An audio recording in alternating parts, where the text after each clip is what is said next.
Da da da da da da. There it is. Okay, I'm at peace with that. Um. Okay. Oh my gosh. Let me finish putting on lip gloss and stuff. Okay. Hold on. Let me get a little decent. Hold on. Boy, that's fine.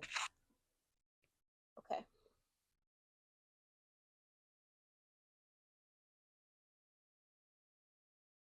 Okay.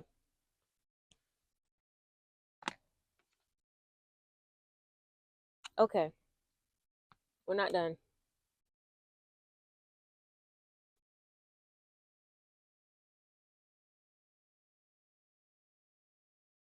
Okay, now we're ready.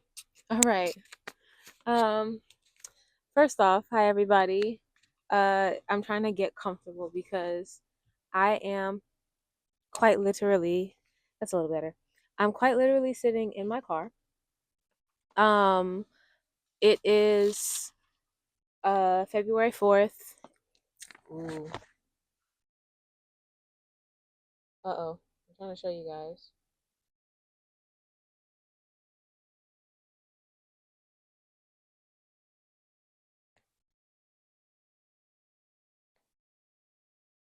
Okay. Hopefully you guys can see it is 11:08 p.m. February 4th. My birthday is literally in like what is it? An hour, less than an hour. 51 minutes. Um yeah. I am going to be 29. I'm also going to be a little upset. If you guys saw, I might insert a clip of this like makeshift setup that I have. I'm literally sitting in my car to stay warm because, quite frankly, this is the only place that I could really think of to record this video. And I told myself that I needed to get this video out, and I needed to get this video out on my birthday. God's just been talking to me, and a lot of things are changing in my life. And I need to be ready to and open to changing and changing more for those changes. Amen. Does that make sense? Um, so you guys see the title, you guys see what's going on. Uh this is actually going to be quite a long journey. Um, we're talking about tw- I'm saying 29 years, right? So we're talking about 29 years worth of um history and circumstances and instances and experiences. Um, before I begin everything, um, and before I really and truly, before I even start to talk about the circumstance at hand, um, I wanted to have a quick little Bible study, right? I wanted to have a quick little Bible study with you guys. So I'm actually going to cut it and then clip in, and you guys are going to I'm going to need you guys to check out my little Bible study that I have for this video. Um, when I was in a state of processing everything that I'm going to talk about in the video during this week, um, I was in a deep, deep, deep state of prayer. I was in a very deep state of prayer. And I was asking God for a sign, something to let me know what's going on, right? Um, and he let me he put Lot in my mind, right? So we all know the story of Lot, and we all know Sodom and Gomorrah, and killing the gays allegedly, and all this other kind of stuff. But he led me to not Sodom and Gomorrah, but to Lot specifically. He led me to Lot, and he led me to Genesis 19. Right now, please keep in mind, I'm not a theologian. Hello, praise the Lord. I'm simply just a girl, and I am giving you my interpretation of the word and how I feel like this applies to me and my circumstance. Amen. So we're going to start it off, right? So the story of Lot starts with Genesis 19, right? And if we're going to give things some context, Lot is a descendant of Abraham. And we all know that God put a word on Abraham's life, right? Lot is a descendant of Abraham. So we're just going to take it from the top. We're just going to take it from the top. Lot, matter of fact, you know what? I'm actually, ironically, this is edit for editing Zakia. I'm gonna come back to Lot around the end. I'm actually gonna come back to Lot around the end. Um, I've had a redirection, and I'm gonna follow the redirection. Amen. So if you're seeing this, that means you're seeing me saying that we're coming back to Lot. But I'm gonna actually start off with the story, right? And I'll give you guys a Bible study at the end. So the story of Lot, Genesis 19, right? So matter of fact, what we really gonna do is just conjoin it like like them two twins, right? We're just gonna keep it conjoined. So let me actually read Genesis 19. I'm all over the place, but it's a lot. It's a lot on my mind. Genesis 19 starts. Now the two angels came to Sodom in the evening, and Lot was sitting in the gate of Sodom. When Lot saw them, he rose and met them, and he bowed himself with his face toward the ground. Right? What does that mean? Lot's being respectful. Okay, he's very, very respectful guy. And he said, "Hear now, my lords, please turn into your servant's house and spend the night and wash your feet. Then you may rise early and go on your way." Right? So Lot, you can say he's a bit of a safe space. He's allowing these strangers to come into his home. Amen. And they said, "No, but we will spend the night in the open square." But he insisted strongly, so they turned into him and entered his house. Then he made them a feast and baked unleavened bread, and they ate. Now, before they lay down, the men of the city, the men of Sodom, both old and young, all the people from every quarter, surrounded the house. And they called to Lot and said to him, "Where are the men who came to you tonight? Bring them out to us that we may know them carnally." Right? So, trying to make sure my camera doesn't overheat. Right? So that we may know them carnally. I'm on verse 6. So Lot went out to them through the doorway, shut the door behind him, and said, "Please, my brethren, do not do so wickedly. See now, I have two daughters who have not known a man." Keep that in mind. See now, I have two daughters that have not known a man, meaning they've never been with a man before, right? So they're virgins, right? "Please let me bring them out to you, and you may do to them as you wish. Only do nothing to these men, since this is the reason they have come under the shadow of my roof." Now let's pause for a second. Lot is keeping the men safe before he's keeping his own children safe. Right. Lot, from me and my standpoint, reading up to this point, I would say that Lot is somebody who is keeping up appearances and is somebody who seems to care more about other people than his own family. Right? Let's continue to read. We're on verse 9. And they said, "Stand back." Then they said, "This one came in to stay here, and he keeps acting as a judge. Now we will deal worse with you than with them." So they pressed hard against the man Lot and came near to break down the door. But the men reached out their hands and pulled Lot into the house with them and shut the door. And they struck the men who were at the doorway of the house with blindness, both small and great, so that they became weary trying to find the door. Then the men said to Lot, have you anyone else here, son-in-law, your sons, your daughters, and whomever you have in the city? Take them out of this place, for we will destroy this place, because the outcry against them has grown great before the face of the Lord, and the Lord has sent us to destroy it. So Lot went out and spoke to his sons-in-law who were married to his daughters. Let's roll back. Let's roll back. What did I just say? Right? What did Lot say? What bring the verse to me. Bring the verse to me. Verse 6. Oh, verse 8. Right?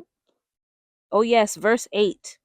See, now I have two daughters who have not known a man. Not known a man. I have two daughters who have not known a man. But now here we go, right? We're already, my word, we're already on, what is this, verse 14. And we're already of the understanding that Lot has lied.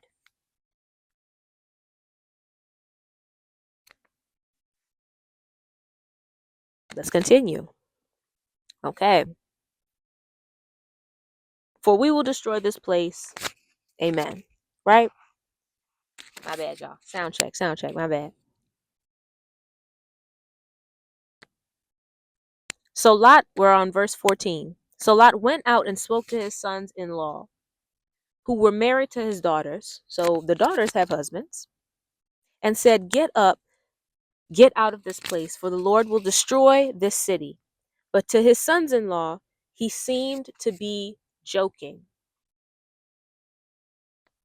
So now we're stepping into a new era of the family dynamic. His sons-in-law don't take him seriously. Let's continue. When the morning dawned, the angels urged Lot to hurry, saying, arise, take your wife and your two daughters, who are here, lest you be consumed in the punishment of the city. And while he lingered, the men took hold of his hand, his wife's hand, and the hands of his two daughters, the Lord being merciful to him.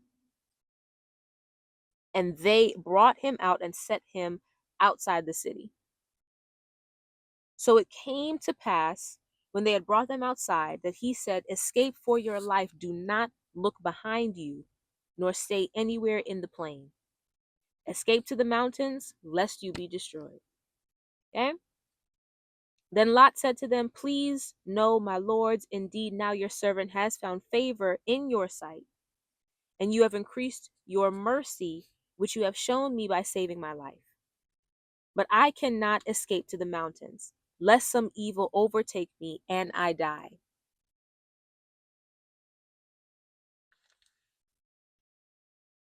So God gave him a word by way of the angels and said, go to the mountains. And Lot responded with fear, which is not common. Fear is very common in the Bible. Fear is very common in humans. Well, let's take note of that Lot responded in fear and said, no, I don't want to go there because that's not safe. I don't know that place, right? I'm not familiar with that.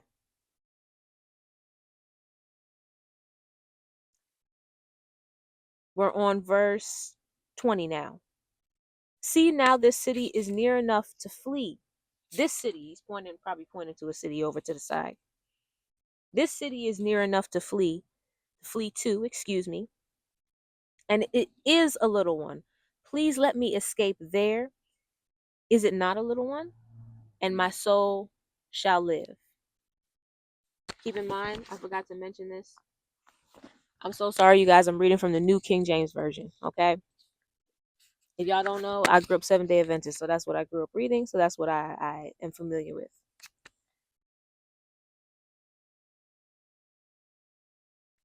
Here we go. Verse 21. And he said to him, see, I have favored you concerning this thing also. So God said, you know what? All right, I got you. The angel said, all right, that's fine. That's fine. I have favored you concerning this thing also, in that I will not overthrow this city for which you have spoken. Hurry, escape there, for I cannot do anything until you arrive there. Therefore, the name of the city was called Zor. If you look up Zor, it means like a forgotten place, right? So now we're in the city of Zor. The sun had risen upon the earth. We're on verse 23. The sun had risen upon the earth when Lot entered Zor, right? So he made it safe. Then the Lord rained brimstone and fire on Sodom and Gomorrah from the Lord out of the heavens. So he overthrew those cities, all the plain, all the inhabitants of the cities, and what grew on the ground. He said, I'm taking it all back. I know that's right. But his wife looked back behind him, and she became a pillar of salt, right? And Abraham went early in the evening to the place where he had stood before the Lord. Then he looked towards Sodom and Gomorrah. So these two things are happening simultaneously, right? As Lot is leaving Sodom and Gomorrah, Abraham is looking out onto Sodom and Gomorrah and watching it burn.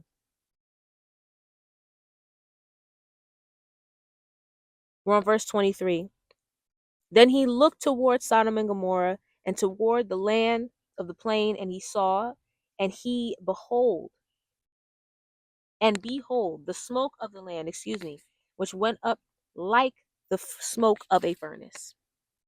And it came to pass when God destroyed the cities of the plain that God remembered Abraham, right?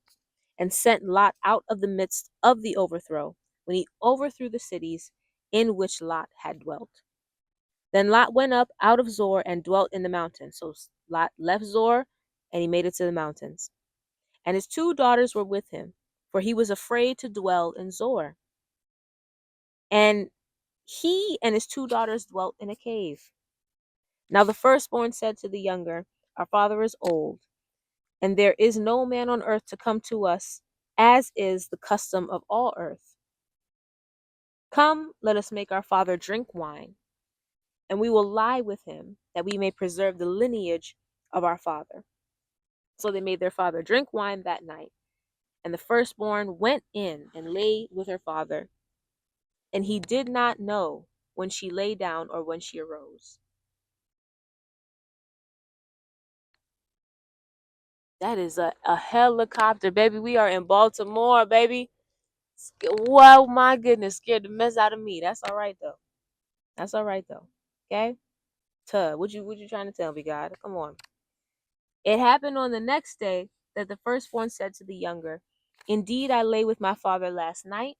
Let us make him drink wine tonight also, and you go in and lie with him, that we may preserve the lineage of our father. Then they made their father drink wine that night also. And the younger arose and lay with him, and he did not know when she lay down or when she arose. Thus both the daughters of Lot were with child by their father. The firstborn bore a son and called him Moab. He is the father of the Moabites to this day. And the younger, she also bore a son and called him Ben Ammi, or Ami, Ben Ami. And he is the father of the people of Ammon to this day, the Ammonites. And please, we need to keep in mind that if we're talking about the context of the Bible and the story, the Ammonites and the Moabites grew to persecute and fight the Israelites, who, if we're looking at the context of the story, are technically their cousins, right? So we're talking about the precipice, the beginning of a family that's at war, right?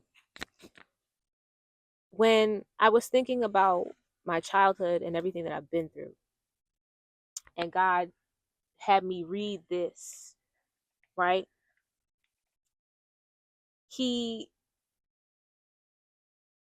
first off opened my eyes up and took me down a whole new path, because we all know what they teach us in church and in vacation Bible school and all that stuff, and it's anti-gay and it's anti-gay and it's anti-gay.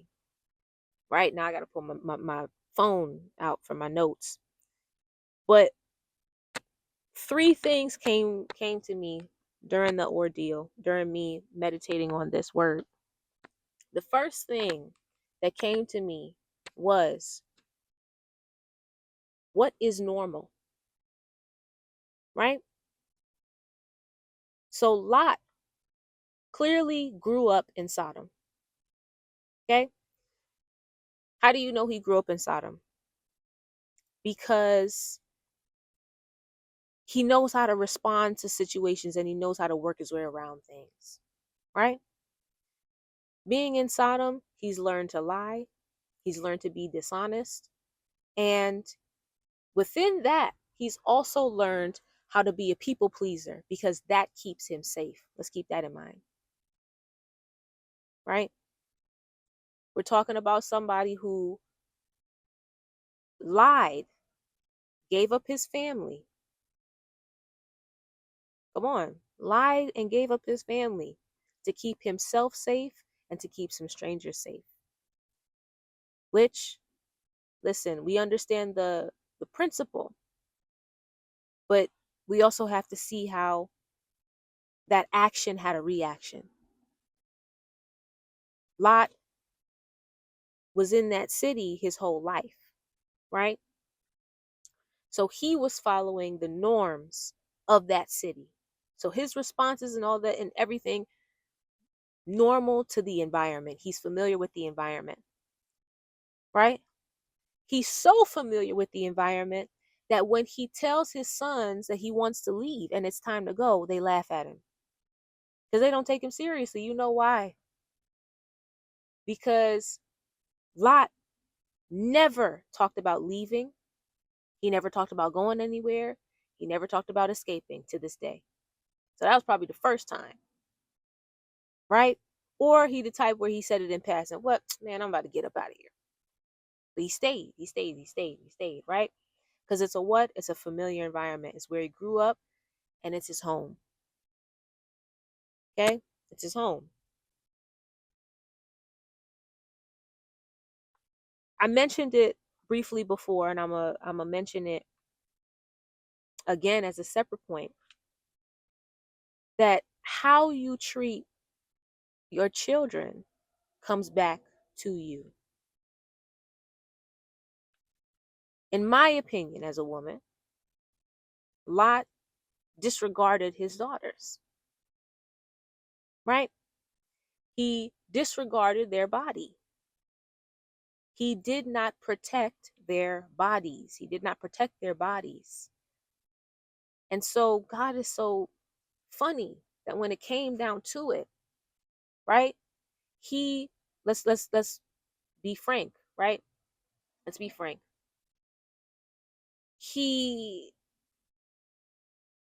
offered his daughters up to be raped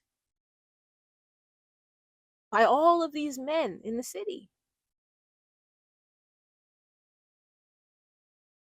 And when it came time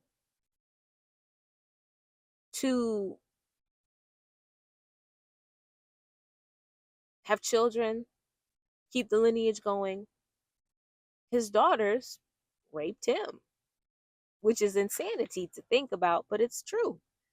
If we think about this story today and we put it into context, if you get somebody drunk and you have sex with them, what is that?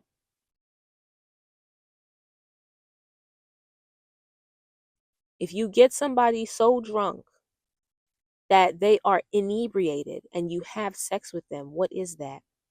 That's rape, right? That's rape. Okay? So now we have to look at the context of the relationship between Lot and his daughters, who, keep in mind, his daughters are never named. Never named.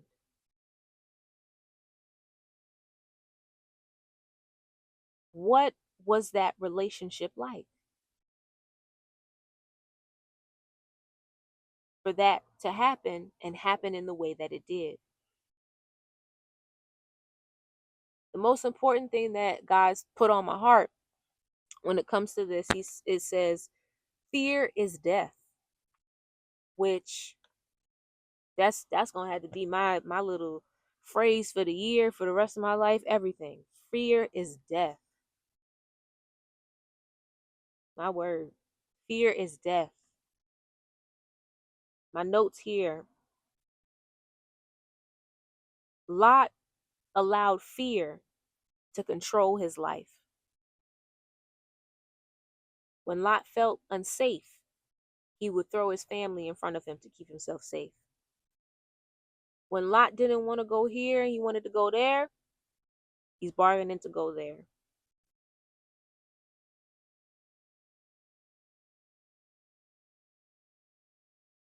Lot never left Sodom and Gomorrah, even though he had 2 daughters. And technically, he had 2 sons-in-law. Fear controlled his life. That's the environment that he came up in. And fear of the unknown. Can you imagine?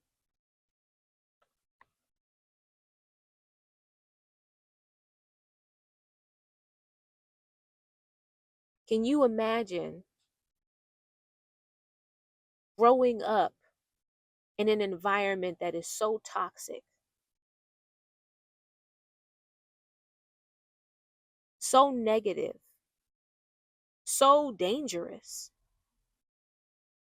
and still having a fear of leaving and seeing what it's like outside of that city? Lot theoretically passed on a fear to his daughters by way of taking them to the cave, to the mountains. He was afraid. He showed his daughters that fear, right? Fear. To the point where his daughters said, "We're never going to meet a man again."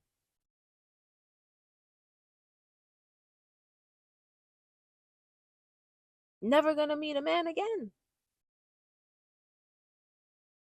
Cuz I'm afraid and my father's afraid. Now we're here. We're stuck here. Imagine the fear that sets in when you realize, wait a second. The our lineage, our blood, what? Fear. Fear. Fear. Fear gave Lot permission to harm his family. You're so afraid that something's going to happen to these strangers that you're trying to impress, which is okay. Talking from my perspective, right? That you put your family in danger.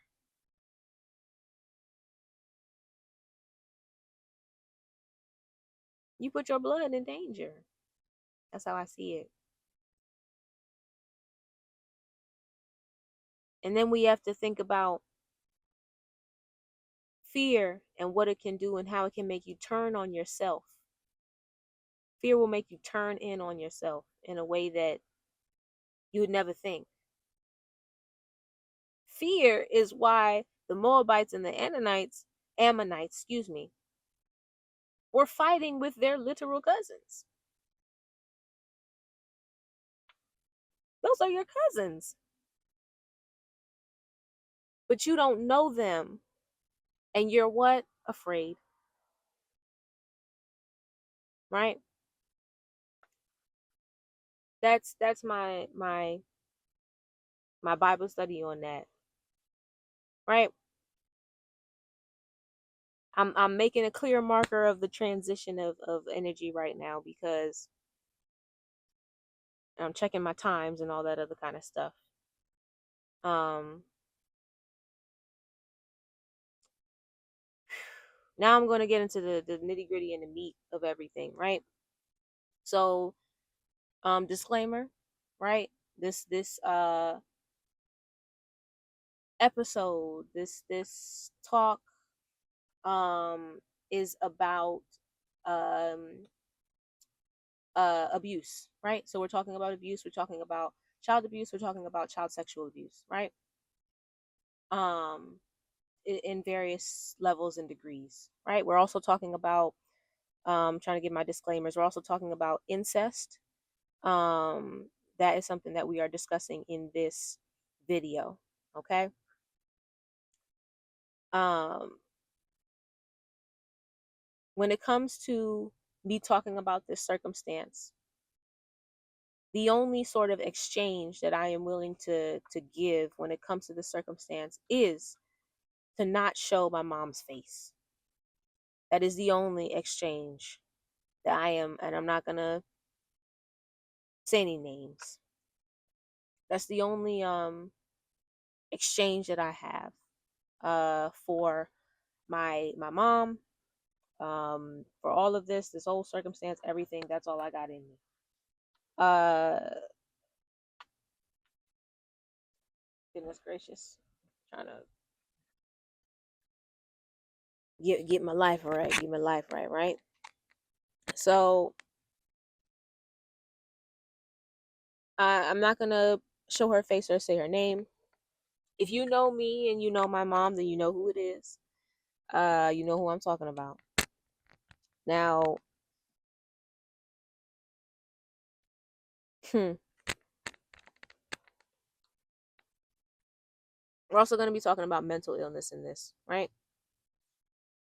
Like I said before, why am I sharing this video? Because wow,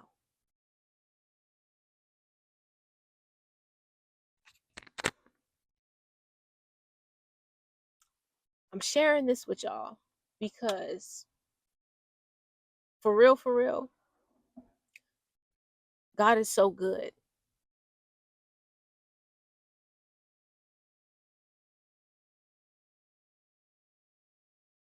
He when he answered my prayer and told me to have this conversation and to have it in a public space or setting or whatever it is you want to say, um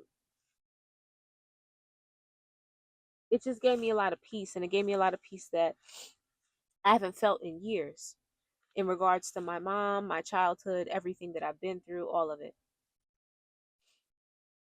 God is so good that this year, baby, the year hasn't even started, and by his grace and mercy he has blessed me immensely already. And he's showing me that things are changing and certain things from the past and the old have to die. They have to die. And, you know, they have to be said and they have to be shared. I thought about, like, God, why you asked me to share this? Why? I share a bunch of stuff online. I'm not scared to share anything, but why are you pushing me to share this? He said, well, Lot's story is in the Bible, and people read it and people know his story, and that's his story. But it's a part of something. It's a part of something. I don't know, like, what's gonna happen or how far out, this will extend. Um, but it's time. Huh. That's what he really told me. He told me it's time. Amen. And it's necessary. Right? So, brief history on my mom, as far as I know. Understand? Uh Brief history on my mom as far as I know. So, my mom is from Jamaica, right? My mom is from Jamaica, and she is from a very excuse me, pardon me, tears. She's from a very interesting family. We'll say that, right?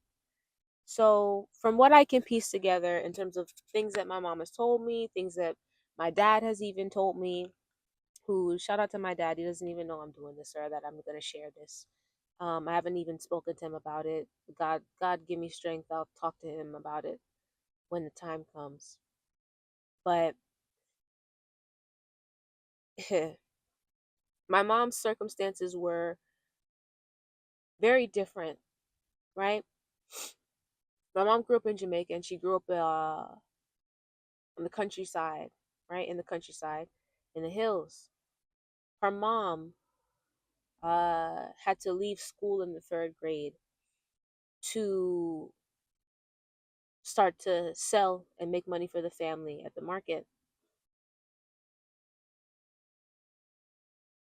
Later on, um, it was understood that my grandmother and her cousin, I'm not sure if it was an assault or if it was consensual, but my grandmother ended up being pregnant by her cousin, right? And that was how my first aunt was born, my first aunt. And my grandmother later on, she ended up having 9 living children. So 9 children that lived into adulthood, praise the Lord. And my mom is the second. She has a different dad than my first aunt's father, and a different dad than everybody else. So it's about three men. My mom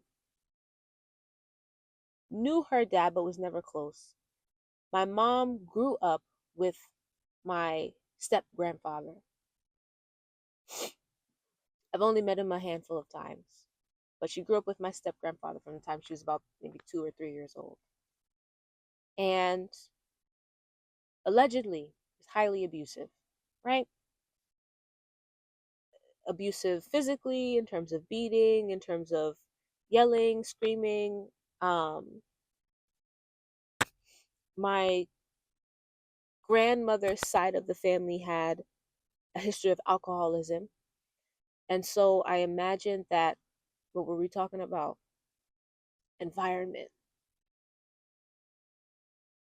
I imagine that to my grandmother, that type of abuse had a certain normalcy to it. Because she stayed with my step grandfather and she had 7 kids with him, right?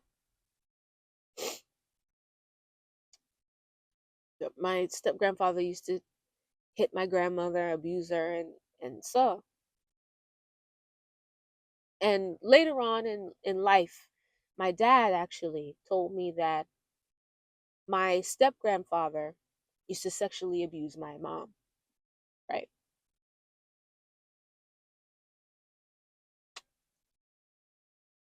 So that's the background that we're coming from.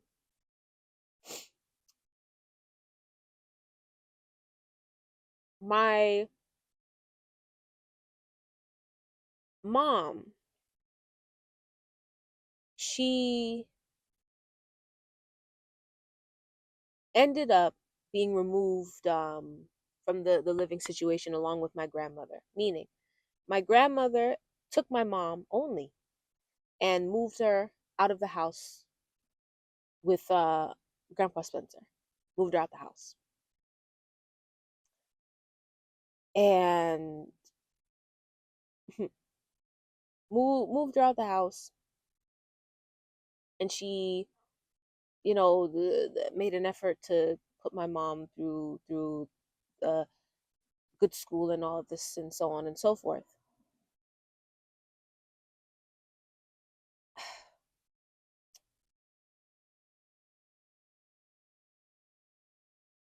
My mom always had like trouble with dating and things like that, and that kind of translated and continued into her adulthood, right? My mom, please keep in mind, my mom didn't leave the house, my grandmother's house, excuse me, until she was in her 30s, which in America is inappropriate. But given the circumstances and poverty and things like that, what really shocked me was that my mom admitted that her and her mom, my mother and my grandmother, slept in the same bed, which I know is very common in the Caribbean and things like that. Still, that doesn't seem right to me. You're a big grown woman in your 30s. Why would you want to sleep in the bed with your mom? Doesn't matter how poor you are. You're a big grown lady in your 30s. You're working. You can afford to get a bed.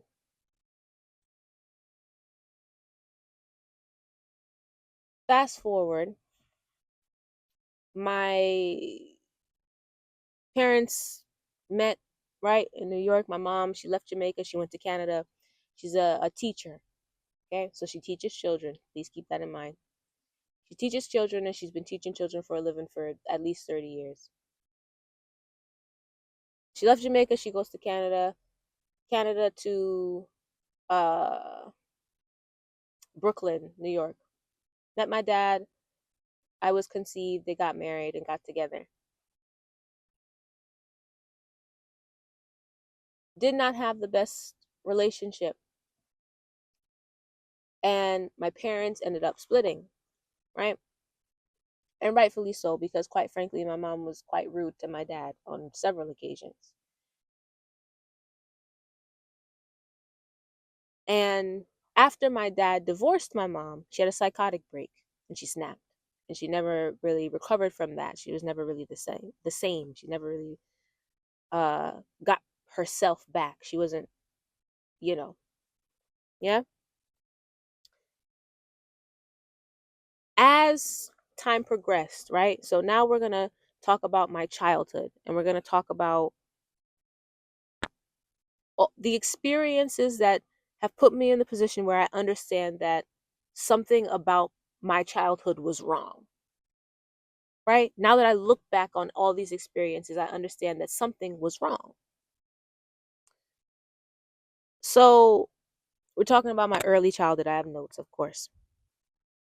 So, my early childhood, we talked about my mom severely depressed after the divorce, severely depressed. Okay? Severely, severely depressed. I was about 7, 8 years old. My mom, my dad said, listen, you need to leave because this is my home. And left, and my mom bought a house. Please keep that in mind. My mom bought a house. She bought a house. She didn't buy a house, but she put down on a house, right? She put down on a house, and that house is where everything began. Wow. That house is where everything began.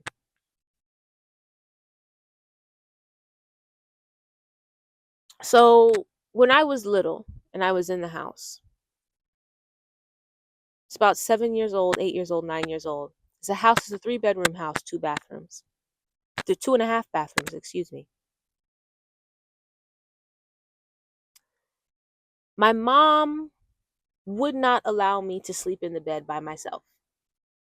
I'm 7 years old, 7, 8, 9, 10 years old, literally. So from 7 years old to 10 years old, I was being, we will use the term coerced, right? Because I had my own room. I had my own room, I had my own bed, I had my own everything. But I was not allowed to sleep in my own room. I wasn't allowed to sleep in my own room, right?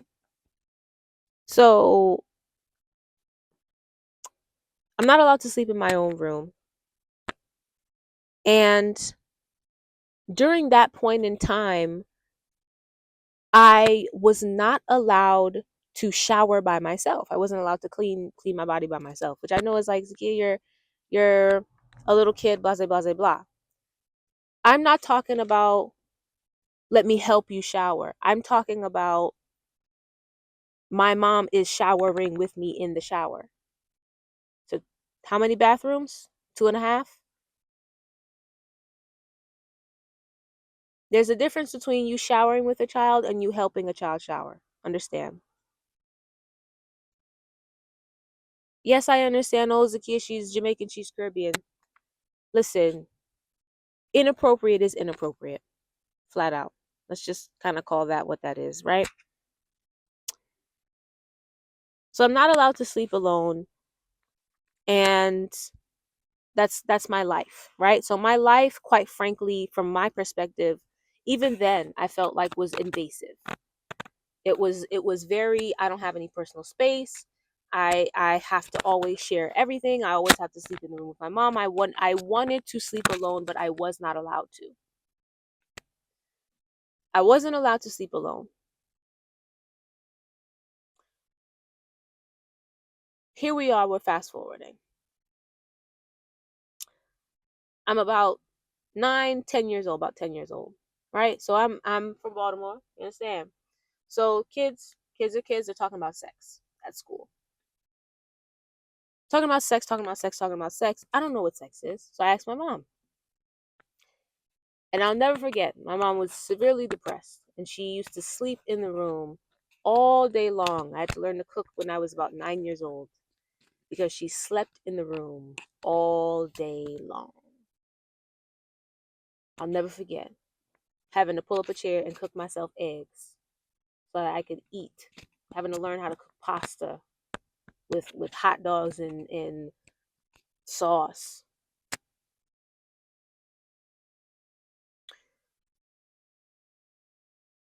So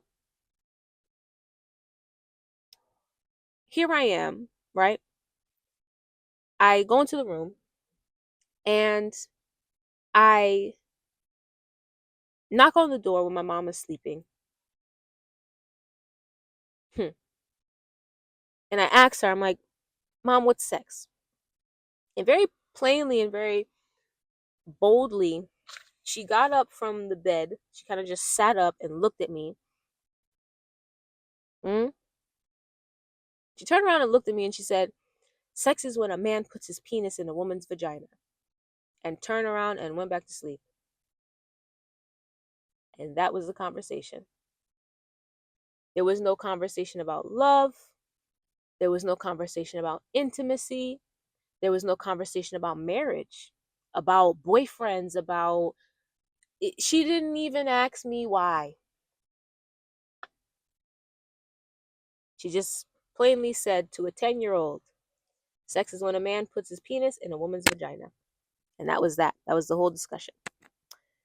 I'll make a separate video on this, but that discussion triggered my curiosity on sex. And admittedly, I began to watch pornography, right? So keep in mind. And then that carried on for a long time. It carried on for quite some time. Until eventually I was caught. I had destroyed the computer. And yeah, the computer had to be repaired. It was a whole big mess. But we'll keep that in mind for the next time I get in the car and share a story, or the next time I'm out somewhere and I share a story. Right? So I also want to keep in mind that my mom during those formative years for me was extremely controlling in terms of I was only allowed to do and be things that she liked and wanted, which is not a good sign for anybody. Don't ever deal with somebody that only wants you to be what they want all the time. For instance, when I was younger, I wanted to take karate class. She told me karate is for boys and it's going to make you strong like a man. So you need to take ballet class, right? So I took ballet class. Never showed up to a recital, right? She didn't show up to anything. She was a teacher. That was the excuse, is that she was a teacher, so she didn't have to show up to anything. unless it was something that she cared about. If it was a science project, she showed up. If it was something that was a little bit more fancy, she showed up. The one time that she showed up to a dance recital of mine, I remember her very vividly as we're driving home, complaining in the car and saying how I wasted her time and made her drive out to this performance to watch a bunch of kids that can't dance. This is a teacher, right? So you see what the dichotomy of my life was, right? Please keep in mind that she's a teacher, right? Another instance from my childhood. This was when I was about 13, 14. I used to play the flute. And a neighbor of ours, her daughter played the flute. And she, hold on, checking the battery life. A neighbor of mine, her daughter played the flute. And she said, I'll teach your daughter, I'll teach your daughter. She taught me, and I ended up playing Amazing Grace on the flute in church. I don't know if I mentioned this before, I probably didn't. My mom has a few very particular traits about herself, right? First trait, my mom is a narcissist. Second trait, she's a sociopath. I also think that she's a psychopath at the same time. She's a pathological liar. Keep that in mind. And she has no sense of physical boundaries. None. Understand? So we're here, right? We're here. And we're at the church. And people are coming up to her and they're congratulating her. Oh my gosh. Oh, so and so your daughter, she played so well. You know, you must be doing such a good job with her. Everybody's hyping her up, hyping her up. Nobody said anything to me. Nobody said, wow, you did such a good job. Nothing. Everything was about my mom. It went straight to her head. It went straight to her head. And when we got home that day, she looked me in the face and she said, from now on, you're only going to play Christian music and you're only going to play the flute in church. I was playing flute at the band, in school at the time. Keep in mind, she didn't show up to any of those performances either, but I was playing flute in the band. And she said, I'm not supporting you playing music anywhere else. You can only play Christian music. You can only play music in church. And I stopped playing the flute altogether. I stopped playing the flute altogether. Right? I stopped playing the flute altogether. So now we're moving on and we're moving into me going into puberty, right?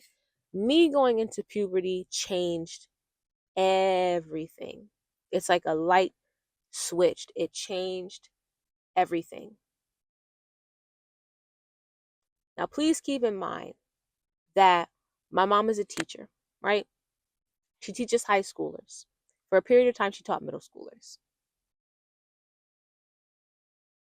There were plenty of times throughout the duration of my childhood and even to this day where I've heard my mom say to me, she has said to me, "Oh, look at my student, her butt is fat.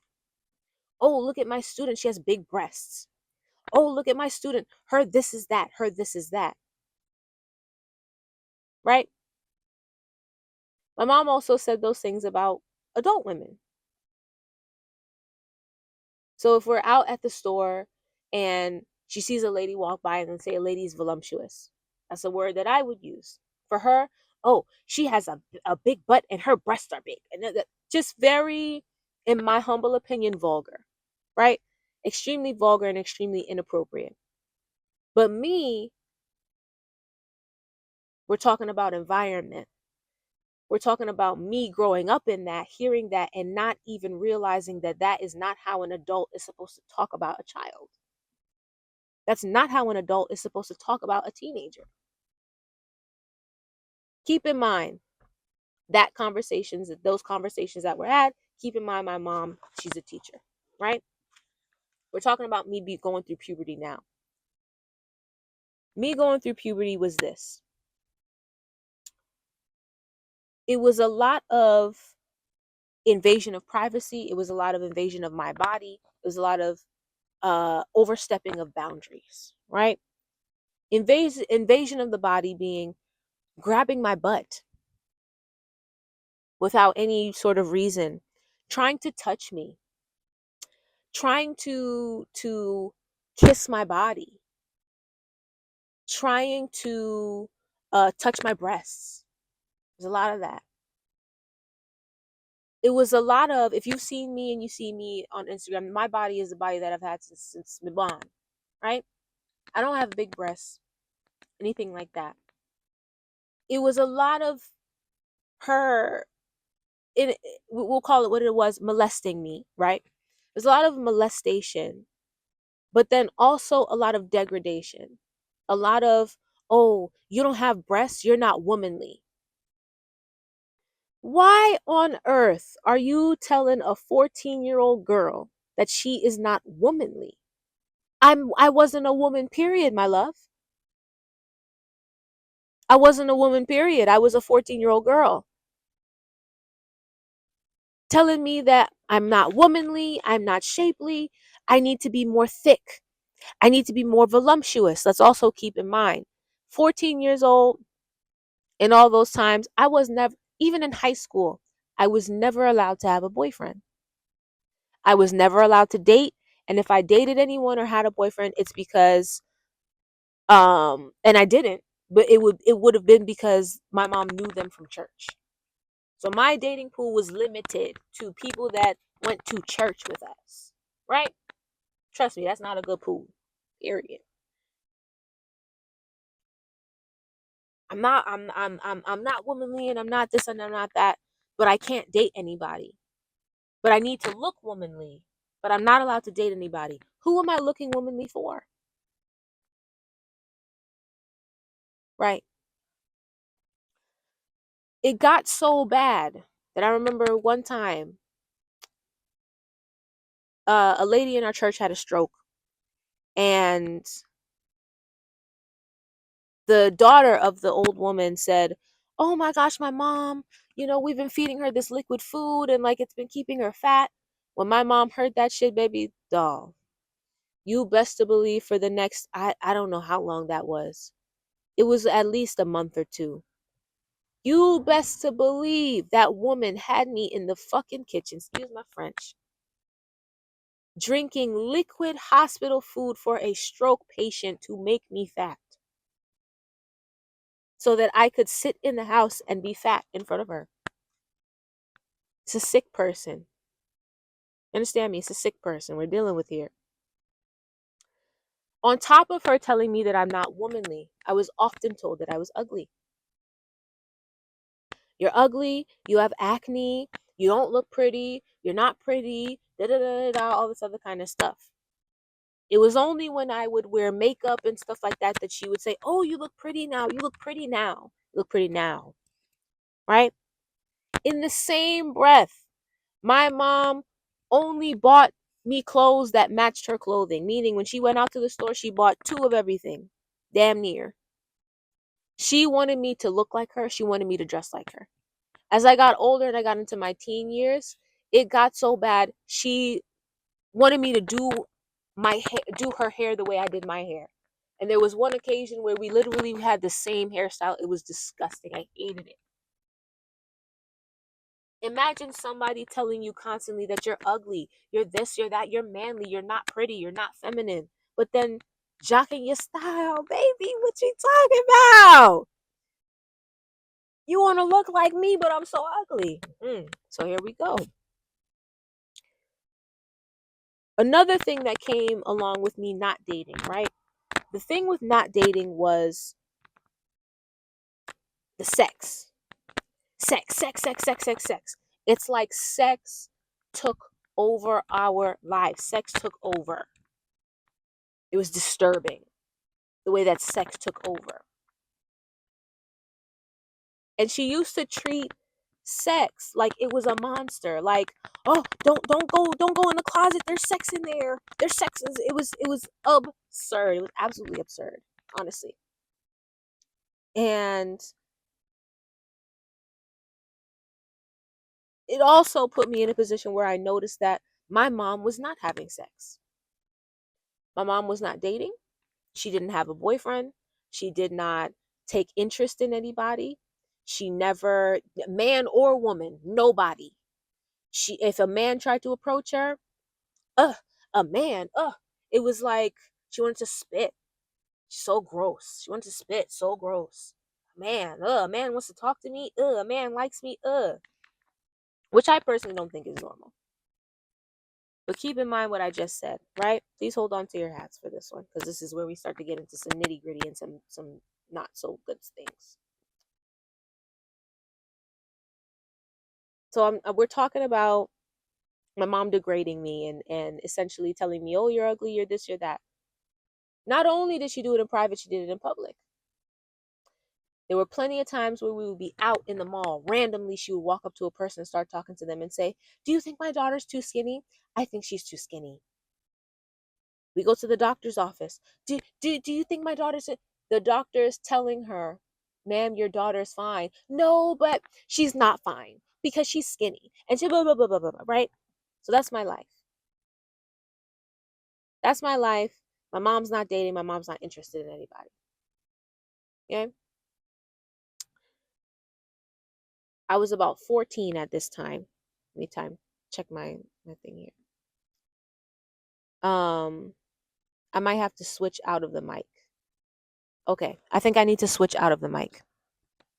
Hold on a second.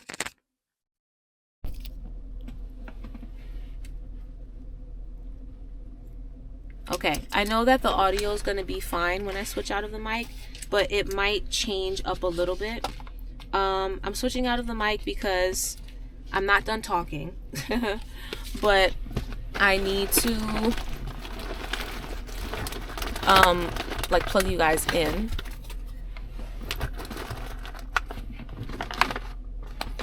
Okay,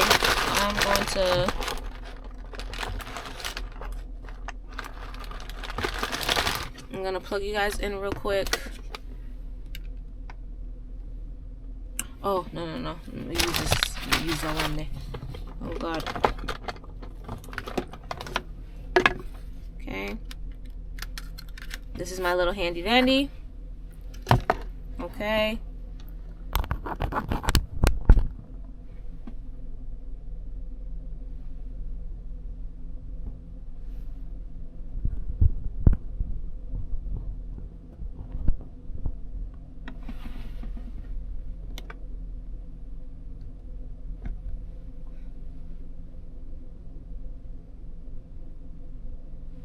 Okay.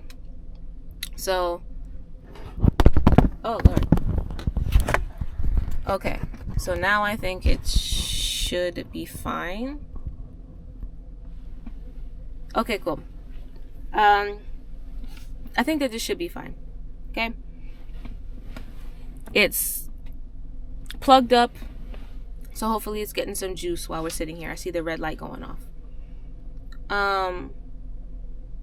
So we're talking about puberty and we're talking about my mom, okay? So at this point in time, I am about, we're talking about timeline here. I'm about 13, 14 years old. I think I'm still in middle school at this point in time. So keep that in mind. 13, 14 years old.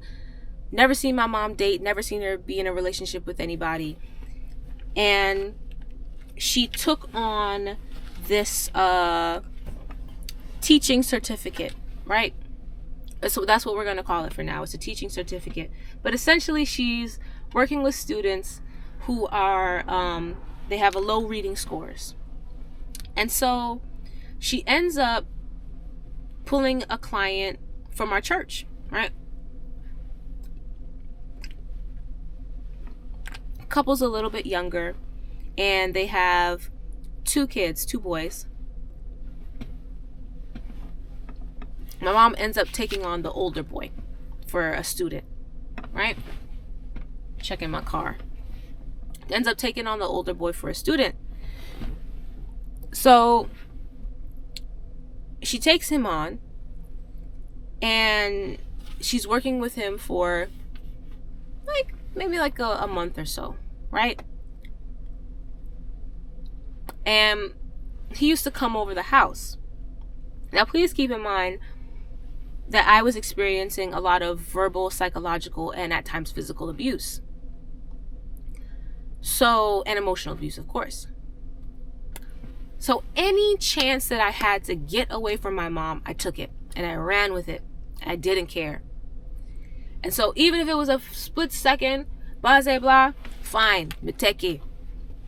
And I would sit in the room and lock myself away and keep myself kind of safe and protected in this barrier. Oh snap, happy birthday to me. Whoa.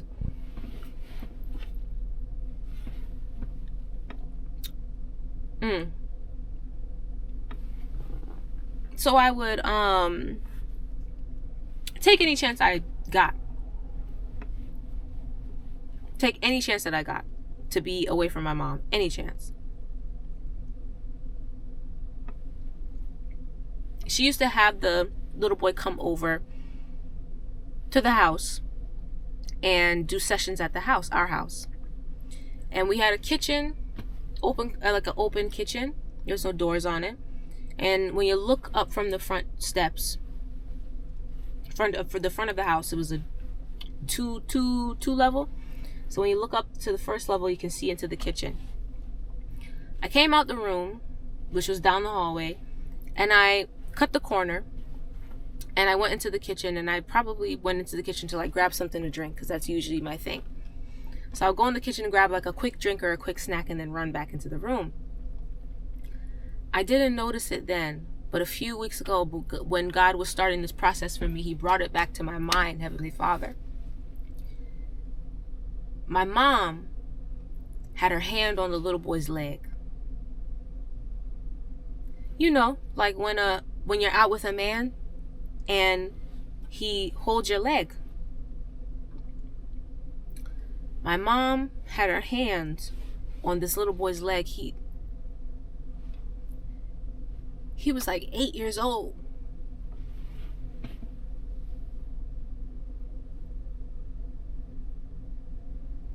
He was like 8. He's a little boy.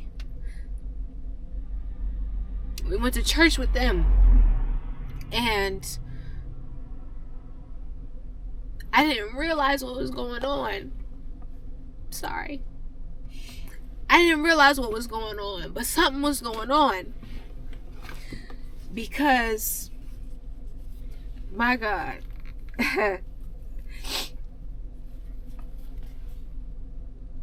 something was going on. Because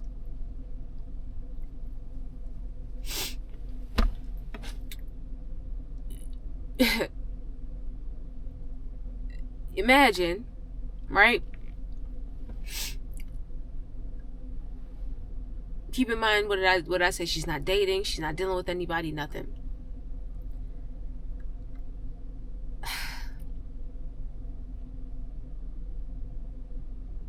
Something was going on. I saw that happen, and it wasn't even on my radar because of what environment. I was never taught about sex in any sense, except to fear sex and to be afraid to have it, and to be afraid to do it with people because somebody's going to hurt you if you try and have sex, and if you have sex, you're going to get hurt. I didn't even know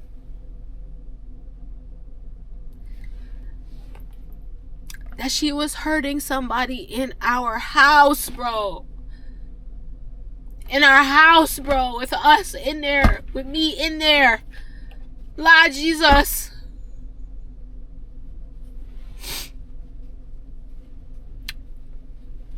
As time went on, I didn't even realize it, yeah?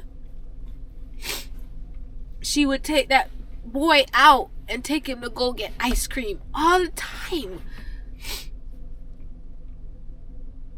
She would take him out and take him to go get ice cream. And me, I wasn't even thinking. I didn't even think about nothing.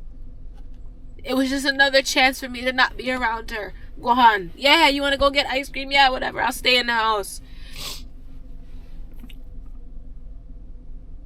Next thing you know, the session stopped. Boop. In the middle of the sessions, they stopped. And my mom is a what? A pathological liar. So I said, what's wrong? What's the problem? How come we're not seeing so-and-so anymore? He doesn't need lessons anymore. Oh, his mom and dad decided not to, right? Keep that in mind. And I didn't realize it until I was thinking back to everything.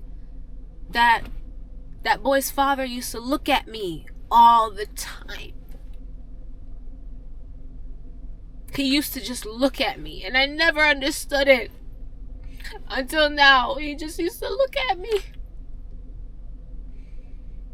Can you imagine?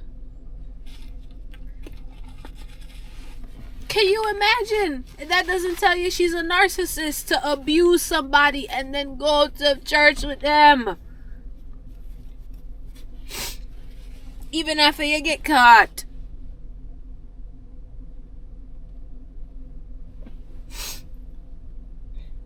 God.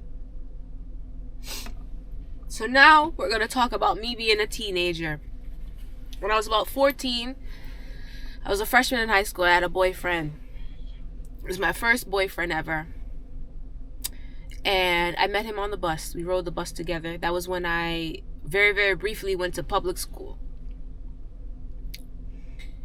And that's another, I'll have to tell that story in a whole separate video. But essentially, my mom, that my first boyfriend was the boy that I lost my virginity to, right? I don't want to say his name, but I remember him fondly.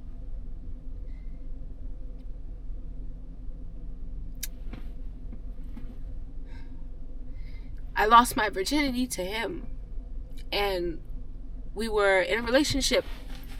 I was his girlfriend, and I would sneak him over the house and all kinds of things, and blah, blah, blah, blah, blah. And one day, my mom came home early. She busted in the door, bloop, saw us having sex. My boyfriend and I having sex. Is 14 too young to have sex? Absolutely. Absolutely. But you guys have to remember my what environment and what I came up in. And the lack of awareness that I really, really, really had.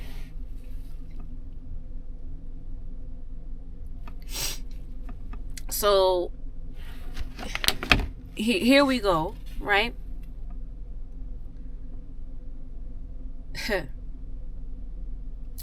Here we go.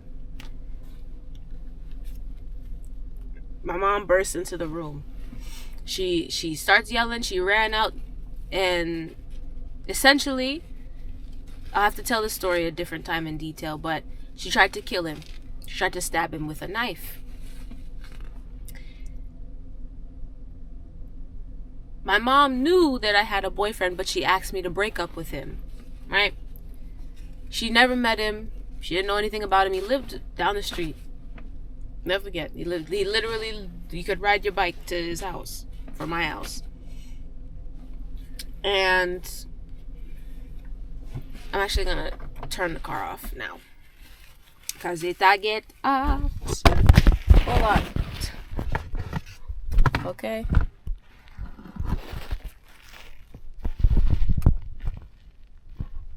Okay.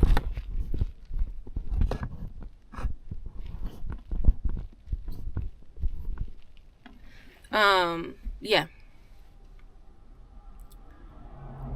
So I had this boyfriend, and it's probably the light. It's probably a little messed up. Oh, it's all right. I had this boyfriend, and he we got caught having sex, and my mom tries to kill him. She tries to stab him, and I'll never forget my mom very adamantly trying to convince me to tell the police that he raped me. Tell the police that he was in the house and he was raping you and I was trying to help you. It was the first time I ever had her ask me to lie about something so serious. Because now the law is involved. I said, no, I'm not going to lie because it's not true. He was my boyfriend and we were having sex. He didn't rape me. He didn't rape anybody.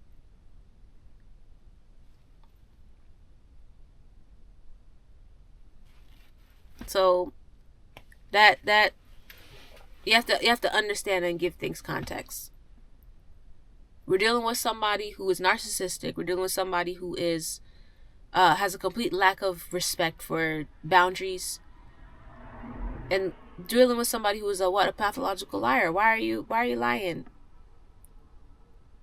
Somebody with sneaky behavior, covert behavior. I ended up getting kicked out the house. Ironically, at 14, I got kicked out the house. I had to go live with my dad. And I'll never forget being 15. That was when the switch in my brain kind of flipped when it came to my mom. And that was when I realized what type of person my mom was and how I was going to have to deal with her for the rest of my life.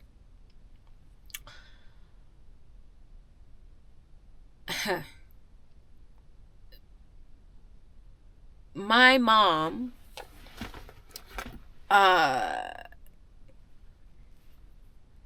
essentially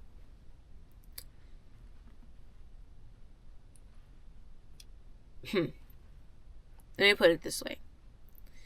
So I was 14, I got kicked out the house. I was living with my dad at the time. I've always been somebody that's a bit spiritually sensitive, and something was going on in the house. There was a certain type of energy in the house that it just wasn't, my spirit wasn't at rest in the house. So I asked my mom if I could come back. And I remember being about 15 and saying to myself that from now on, when it comes to my mom, I can never be myself. And I'm always going to have to act. I'm always going to have to act and be in a state of that in order to survive what's going on. Right? So here I am. Here I am, 15 years old, and I am writing a very ugly and degrading letter to my mom about me, trying to convince her to let me come back into the house. During that time, mind you, I'm 14 years old. During that time, my mom really showed a lot of her true colors in a way where that was kind of the blueprint for how my life was going to go for the rest of my days, technically, kind of. It was a lot of her calling me a whore. It was a lot of her calling me a slut, calling me a bitch, calling me all kinds of names, everything but a child of God.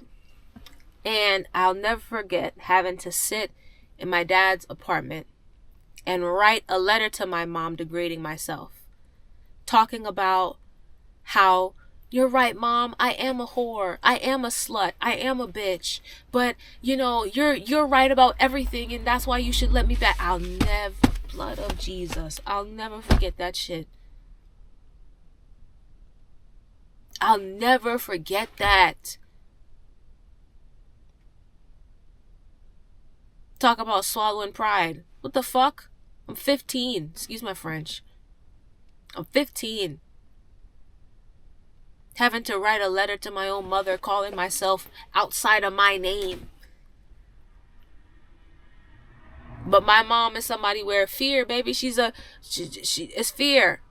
It's all fear all the time. And she's not going to let me back in if she doesn't think that I'm afraid enough. I have to take on her fear for her to be comfortable around me. Yeah. So now we're talking about me being a teenager. From that point on, I went to all girls high school. My parents picked up and they put me in all girls high school immediately. But I will say that it was one of the best educational experiences I have ever had in my entire life. And I give God the glory for it. It was a strange way to end up in that circumstance, but it was one of the best things that could have ever happened to me in terms of being a young lady and in terms of being in an environment where we were pushed to take our education and ourselves seriously. And as a woman, a young woman, that's crucial. That's very important. And to be honest with you guys, I wouldn't be here if I didn't go to that school. And I didn't have some amazing teachers. Amazing teachers that put me into programs, put me into positions of leadership in the school, put me in college. By the grace of God, I have my bachelor's degree today. Okay, I'm being accepted into graduate schools this year. Proof on Instagram. Come on. It's one of the best things that could have ever happened to me in my life. It was going to that school, going to Keio, going to Seton Keio. Shout out to everybody. Oh my gosh, rest in peace, Miss Calamari, my principal. She passed away. Oh my gosh, Miss J, Miss Josnick, Miss Montoya, Mr. Lavasser. Like, what? Y'all mean the world to me to this day. Y'all mean so much to me to this day. For real. And those were teachers that, when I was growing up in an environment where I couldn't be myself and I couldn't explore me and who I am and the traits and qualities that I have, they gave space. Amen. They gave space. Lord, may I cry. May I cry out. But my high school experience behind closed doors and behind the sort of glitz and so on and so forth was not really the best. It was a lot of fear and a lot of control. It was a lot of, you can't go and have a sleepover and go sleep over someone's house because they're going to rape you. You can't be friends with a girl that has a boyfriend because she's going to teach you about having a boyfriend and then something's going to happen to you. It was fear of sex was everything. Fear of sex controlled everything. It controlled everything. It controlled every part of my life. And in the same sense, fear of sex controlled my life from that aspect and from the aspect of my mom now, because I'm going through puberty and my body is changing, becoming more invasive. So I remember about 2 times, it happened twice before I like really let my shit off, excuse my French, where I would be showering and she would come into the bathroom unannounced and just open the shower wide. Open the shower wide. I'm in the middle of showering. Can you imagine being a teenager? You're already feeling insecure about your body. And your parent, your mother, comes into the shower and opens the shower. She would open the shower and look me up and down and give me a dirty look and close the shower. That was my teenage years. And then the first time I said, what the fuck? And then the second time I let my head whistle. I let my pot whistle. I remember screaming like, what the hell are you doing? She didn't do that again. My teenage years became years of like very heavy isolation once I came back from my dad's, because that was when I realized that I wasn't going to have a normal life.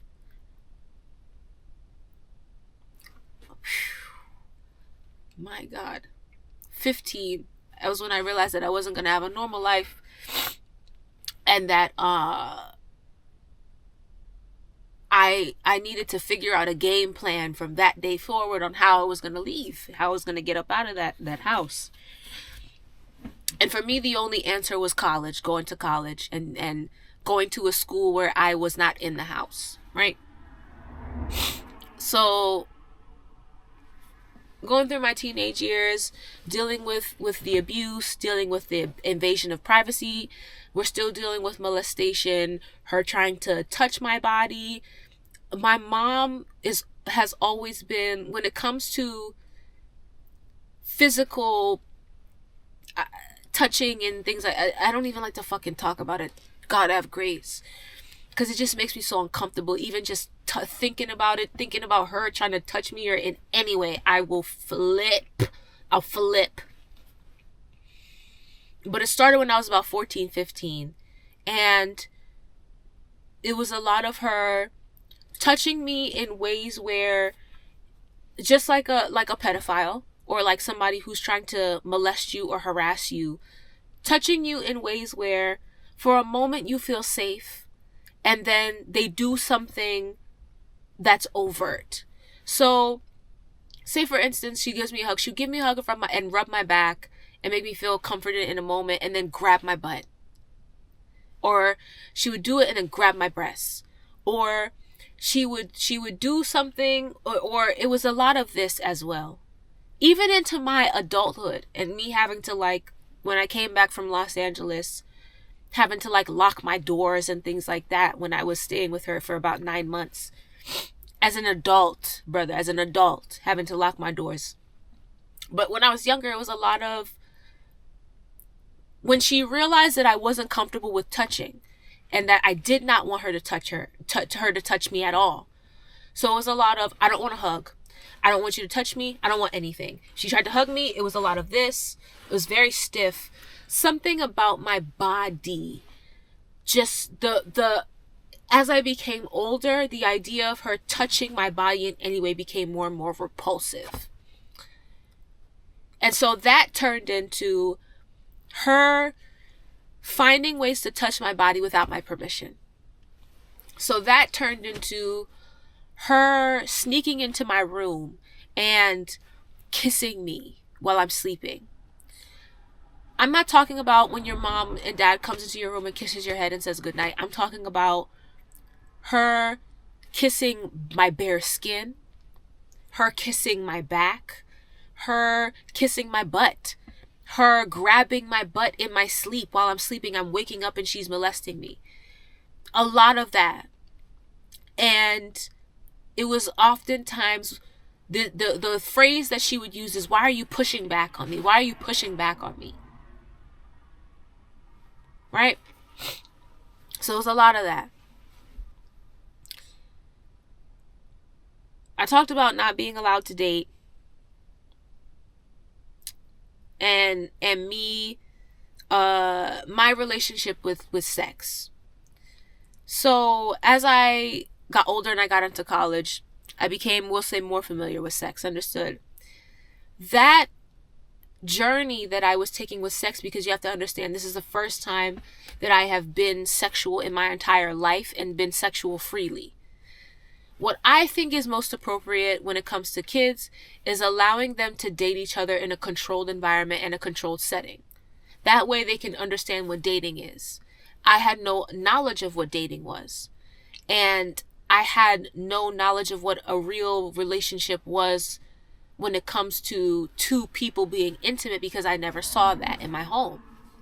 And I never saw, I only, when it came to my mom only, oh God, Jesus have mercy, Lord Jesus. But I hate to say it, but it's true. My mom only expressed sexual intimacy and romantic intimacy with me, which is fucking disgusting, but it's the truth. And so And it was by way of all those things that I described. That was how she gained that sense of emotional intimacy and romantic intimacy. Instead of going out and having an appropriate relationship with an adult, which is what you're supposed to do, she would molest me, she would overstep her boundaries with me, because you have to take it back a notch. My mom never grew up in an environment where boundaries within relationships were really set. Your mom had an intimate relationship, we don't know the context of, with her cousin, right? Now we're getting into the nitty gritty stuff about my teenage years. When I was a teenager, I realized that my mom and one of my uncles had a very peculiar relationship. They are probably like 8 or 9 years apart, maybe like 9 at the most. My mom's older, yeah? They had a very peculiar relationship. When I was about 14, I went to Jamaica. It was the first time I went to Jamaica as a conscious person, so I wasn't like a 3-year-old, right? Because the first time I went, I was about 3 years old. Second time, I was about 14. My mom and that uncle had a very strange relationship. It was very weird in like an intimate sense. So it was a lot of like them talking to each other like, oh, my sister, she's so beautiful, she's so good looking, blah blah blah blah. It was a lot of that. But that was a dynamic that I didn't see with my mom and any of the other brothers. It was just that one. Excuse me, pardon me. It was just that one brother. Keep that in mind, right? So I'm 14, I'm in Jamaica with my family. I know I'm jumping around all over the place. Sorry, guys. I'm 14, I'm in Jamaica with my family. And I'm with two of my cousins. I'm not going to say their names. But I'm with two of my cousins. I love them to this day, even though I haven't kept in touch with them in years. And I love one another. For real. And I miss you guys. Whew.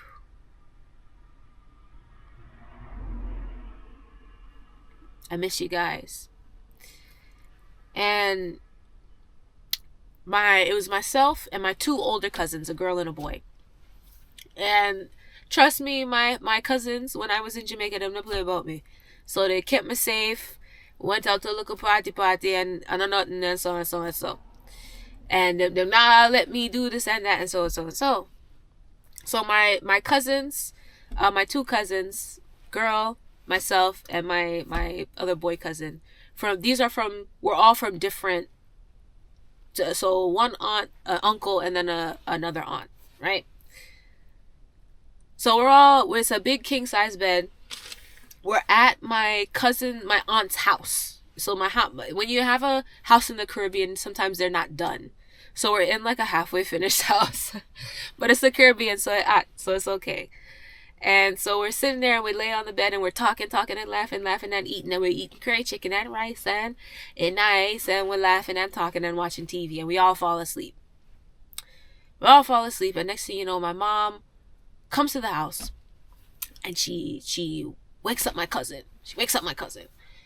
And she wakes him up. She doesn't come inside the house. I guess she came up and then like saw us all in the bed or something and went back outside. Went down the stairs, went back outside. And my cousins wake me up, and they're like, Zakia, your mom outside and she's mad. I don't know what's going on, but she's mad. I get outside, freshly woken up in the morning. My mom, she starts grabbing me, looking at my clothes, looking at my neck and my chest, and then I go, what is? And she said, did your boy cousin touch you? Flat, like that. Did your boy's cousin touch you? Did he try to have sex with you? Did he touch you? Almost in an accusatory sense. Like, I want you to tell me that he did it. I know he did it, so tell me he did it. They didn't do anything. God bless that, my boy cousin. He ended up hearing that my mom was saying all that stuff. Mom, if you ever see this, fuck you. Seriously. He didn't deserve that. He was a young 16-year-old boy. No, he's not thinking about touching on his damn cousin. Keep that story in mind. I'm actually going to fast forward a little bit. Talking about that same uncle. The relationship between them, to this day, a weirdness is weird. Something weird is going on. Something's not making sense.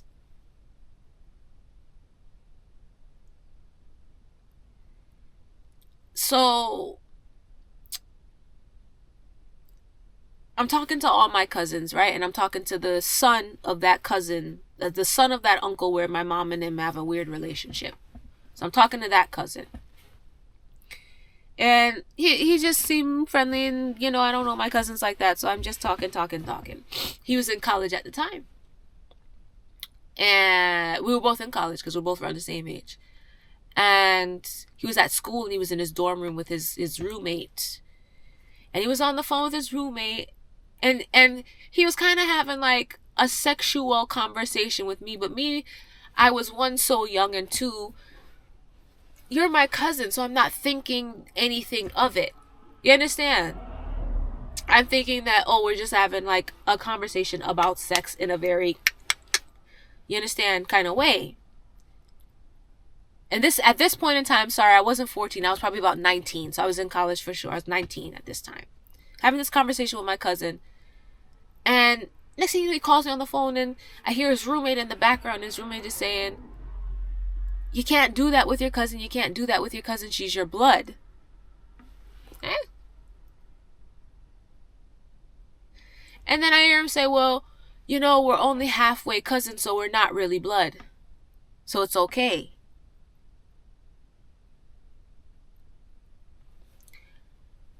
Please keep in mind that my mom and that uncle are half brother and sister. They're not full blood. They're half brother and sister. But they're my brother and sister still. I realized in that moment that my cousin was trying to have sex with me. Hung up the phone. I stopped talking to him. I told my mom. I said, Mom, so-and-so, he was trying to have sex with me, and he was like talking to me about sex and trying to act like he wanted to have sex and this and the third. And guess what the lady did? Not a fucking thing. Not a damn thing. She didn't do shit. And that confirmed for me that something is wrong right there with their relationship. Something is wrong. She didn't do shit. She didn't do anything. She looked at me and she made a little face, because you have to remember my mom is a narcissist and she's a sociopath. So she's somebody where she at times acts out emotions. She'll literally act out an emotion in front of your face. So she sat there and I watched her act out this shocked look. Like, what? Really? He said he wanted to have sex with you? Well, you guys didn't have sex, so it's okay. And she's turned around and kept going on about her day. And from that on, I knew something was wrong. Something was wrong. Right? You have to also understand that my mom being a narcissist and a sociopath and all them thing there, and a liar, she's somebody who is technical. Right? There were times where I said, no, you and your brother did something. You and your brother did something. And I remember being, having these conversations and she hearing them in passing and then she would approach me later. I remember she would say, oh, well, your uncle and I didn't have sex. We didn't have sex. Keep in mind, what is sex in her mind? Sex is a man putting his penis in a woman's vagina. That's her definition of sex. For me and most other people on earth, sex is not just penetration.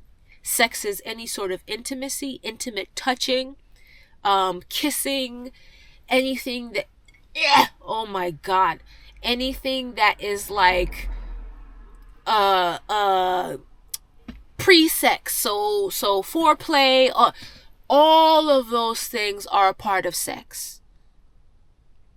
So yes, you did not have penetrative sex with your little stepbrother, but you most certainly were performing acts and had him performing acts. God have mercy. Because why are you so okay with the idea of that man's child and your child having sex and it's fine? And clearly it's fucking fine, because you not fucking do nothing when me tell you, say, him a try to have sex with me. And he's my cousin. And me tell you why him say. I told you that he said that we're cousins and so we're not really blood and it's okay to have sex. And you didn't do shit. You didn't do squat. You didn't even call up uncle. Wow. Whoa. Whoa. Whoa. Right. Sorry. Did you just like, I think about everything. Like, what the hell is going on? So, now that we've made that connection in my family, yes, we're talking about incest, right? Talked about it before, talked about it again. Stepfather, uncle, right? Trust me, there's a pattern right here. I personally believe that when my mom started to molest my uncle, he was about 8 years old. And I say that because that little boy was 8. And when I had the conversation with my mom, she said, how can I have sex with your uncle when I was 16 and he was 8 years old? I didn't ask you about ages or specifics like that. Right. We're going back to my teenage years, me being in high school, growing up in the church, and by way of that, being under constant surveillance. By way of that, being under constant surveillance. People watching me, people watching what I'm watching, people watching what I'm doing when I'm watching what I'm watching. My God. It felt like I lived under a microscope. And it felt like, because what are we talking about now? We're talking about fear and how fear can control you and can control your environment.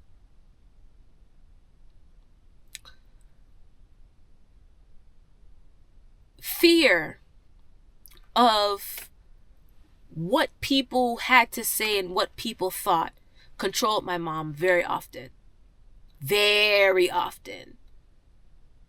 And she, by way of that, allowed people to control me.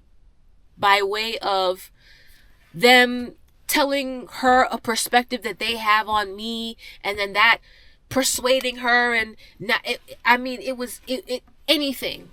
Anything. But you also have to understand, when you're busy molesting a child, trying to control them, trying to tell them what to do and who to be, you don't know who they are. So now you have to understand that my mom and I are two strangers in the house. I don't talk to her. I don't talk to that woman to this day. And I have no intention of doing so. I don't talk to her. I don't speak to her. I don't deal with her. Nothing. Right? I don't talk to her. I don't deal with her. I don't, nothing. I'm done. I'm over it. Okay? I'm trying to make sure I hurry up with this and get the story out while I have all this time. So that was my life throughout my teenage years. Another instance that happened, 2 more instances I'm going to talk about. I already talked about one, which is when I was sexually assaulted on campus when I was 19, or freshly 19. 19 for about like a month and a week. And my mom told me that me being raped was my fault, because I didn't listen to her when God told her not to let me go to that school. To the point where my mom, quite frankly, did not do anything.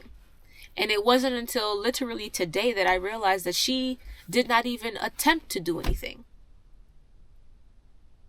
Because in her mind and in her eyes, me being raped and assaulted was a punishment for my disobedience. So now we're talking about sex being something that is demonic, something that is used to harm people, something that is used to control people, and something that is used as a punishment for misbehaving. Sex. Let's keep talking. I was probably at this point in time, and this is the last story about my teenage years, but at this point in time, I was probably about 15 or so. And throughout my childhood, my mom never dated. And when she did date, and even now to this day, she has a tendency to enjoy the company of married men.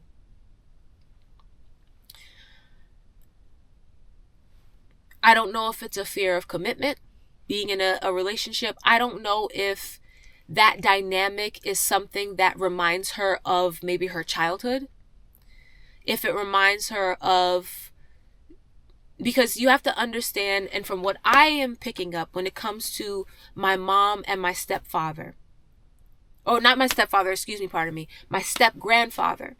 My mom to this day lies to me about that situation. She told my dad the truth in confidence, and she lied to my face about it when I was about 16. And she said, no, that never happened. It never happened. Nothing ever happened between me and my... The way that she responded was almost as if she was in a relationship and there was shame attached to it. Which gives me the impression that in her mind, that was a relationship. Which would explain why my grandmother decided to only take her out of the house when she decided to leave. My mom has a thing for married men. She doesn't like single men. She doesn't like available men. She only likes married men. She's been that way for a long, long time.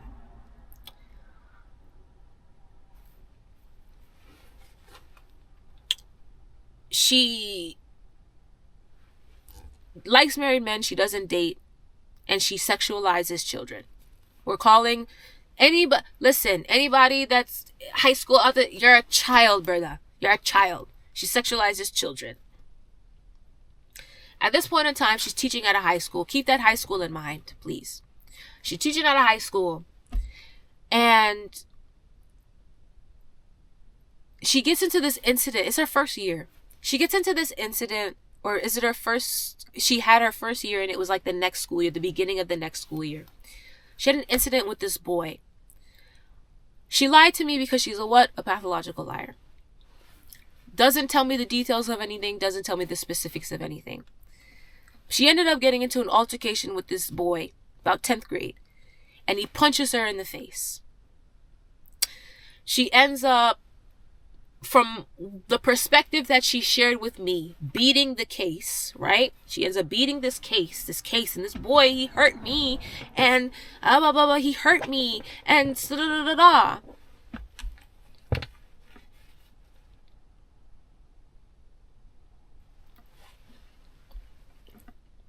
Fast forward now.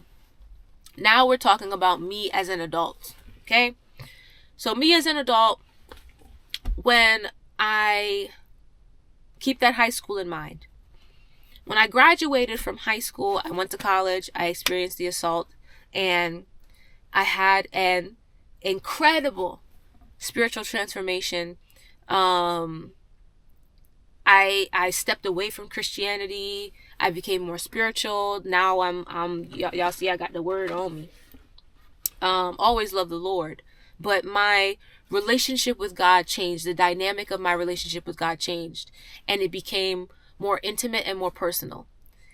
And intimate and personal from the aspect of like a relationship, like God, I'm a friend, like I'm a homie type stuff.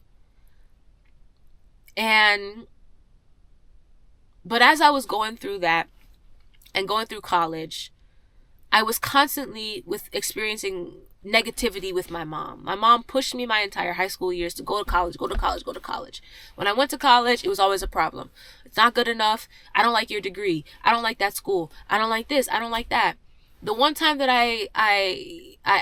so when I went to that first school, experienced the assault, honestly, that was a pivotal moment for me just as a person because, wow, wow, that was 10 years ago.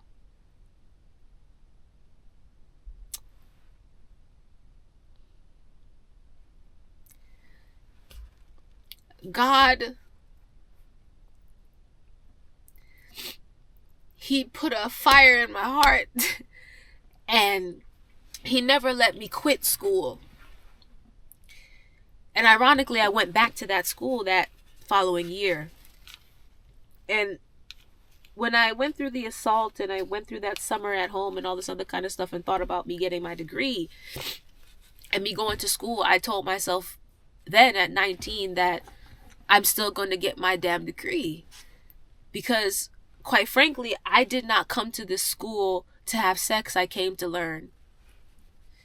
Talking about that good education. Talking about that high school education.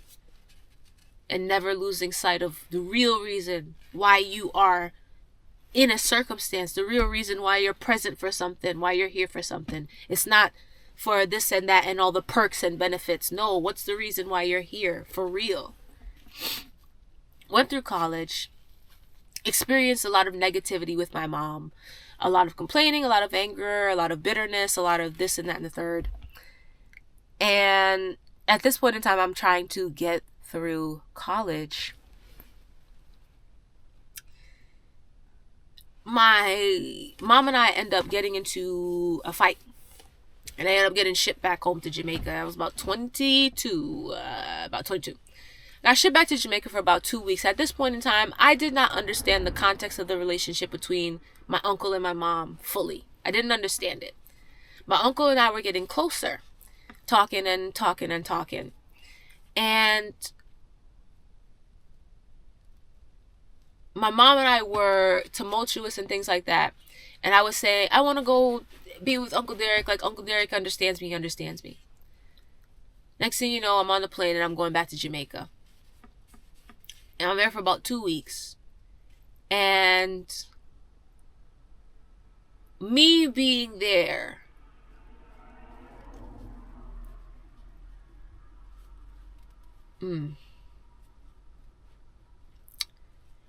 there was one night where it was a hot night. And I remember my uncle's house. It's the Caribbean, so there's a bed in the kitchen. There's a bed in the kitchen space because one bedroom house. It's like a 1 bedroom house. So there's a bed in the kitchen area, and there's a mattress on the floor.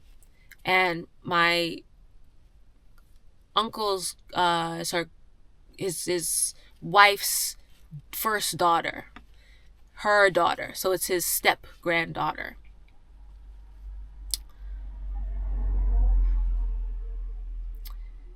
I remember them talking to me about her pee in the bed. She's about 8, 9 years old, very intelligent girl.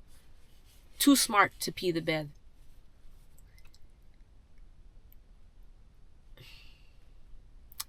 And it made me think about my cousin. That same cousin that tried to have sex with me.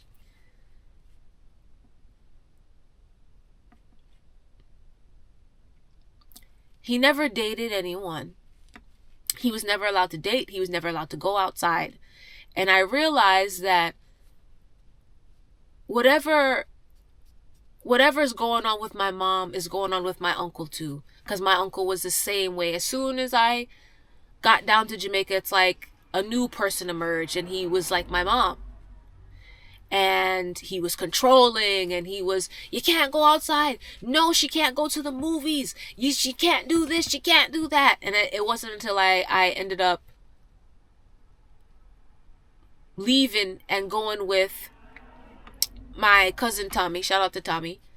Staying with him and Auntie Queen. Oh, I say Menaga say the name, but it's all right. It's all right. It's all right. Um, shout out to them. Me say them name. It's all right. They let me stay with them. But I remember one night I woke up and I was laying on the bed and I opened my eye and I look over to my left of my side because the right side is up against the wall, so it's the left side, and it's my uncle standing over top of me, and he was just standing over top of me and he was eating something. And I remember I opened my eyes and I looked at my uncle, and immediately I looked over at my I'll call her my cousin. I looked over at my little cousin and she was okay. But I looked back up at my uncle and he looked at me and he said, "Don't worry, I'm not going to touch you." And then he walked out the kitchen and went to bed.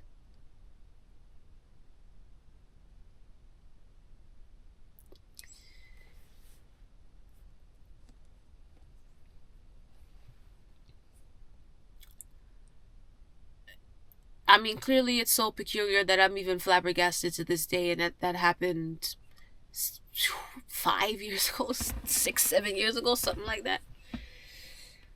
Long time ago it happened. mm,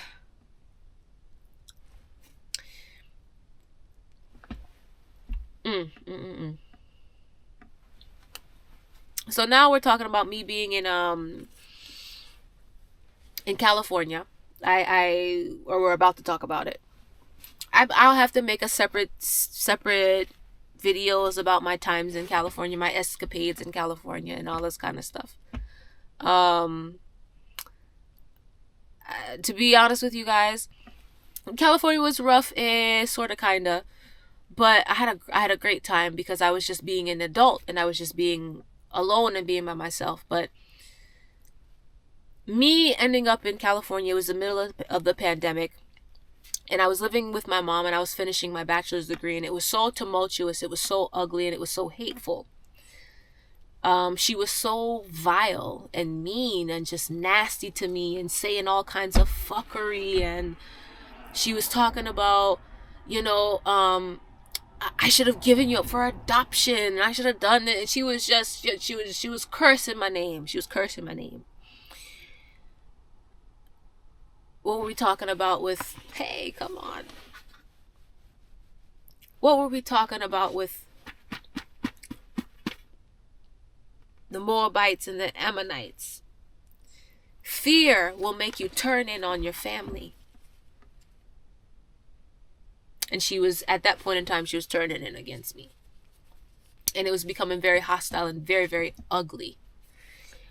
And excuse me, I was graduating from my undergrad, and I remember spending the last 3 months of my undergrad planning my move. I didn't tell anybody, really and truly. Probably told my dad maybe about a month or so before I left.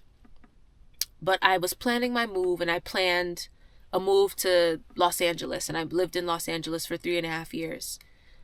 And I'll never forget, I didn't tell my mom I was leaving and I was moving out until the day that I moved. I'll have to make that whole video and that whole talk in a separate video, but I remember my mom telling me, you're gonna be a prostitute, you're gonna be a whore on the street, you're gonna be nothing, you're nothing without me, you're not shit, you ain't shit, you're not shit.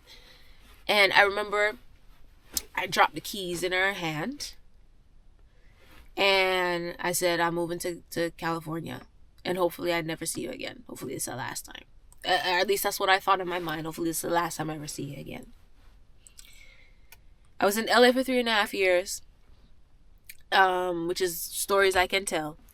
And then I ended up hitting a very, very rough patch. My degree's in film. I was working in film, And then the strike happened and I started teaching, but then I had already kind of fallen behind on like my rent, my car payment. I lost my car, I lost my apartment, I was homeless. It was terrible. It was absolutely fucking terrible. And I went through all of that. And I was going through homelessness, and I was sleeping in rental cars, and I just reached a point where I could not safely make money anymore. Meaning, I was at a crossroads where the next bet that I had in terms of making any money was doing something illicit. I don't believe in that. I don't do those things. I'm okay. So I bit the bullet and I called my dad. My dad said, call your mom, because my dad is broke. I'll talk about that another day. And yeah. Matter of fact, now that we're talking about my dad, I will say this. My dad does not know, because my dad, unfortunately, was a man that was living a fast life, and he did not have a very extensive list of requirements for a partner. So my dad, from what he tells me, he said that my mom was good looking and he liked how she looked.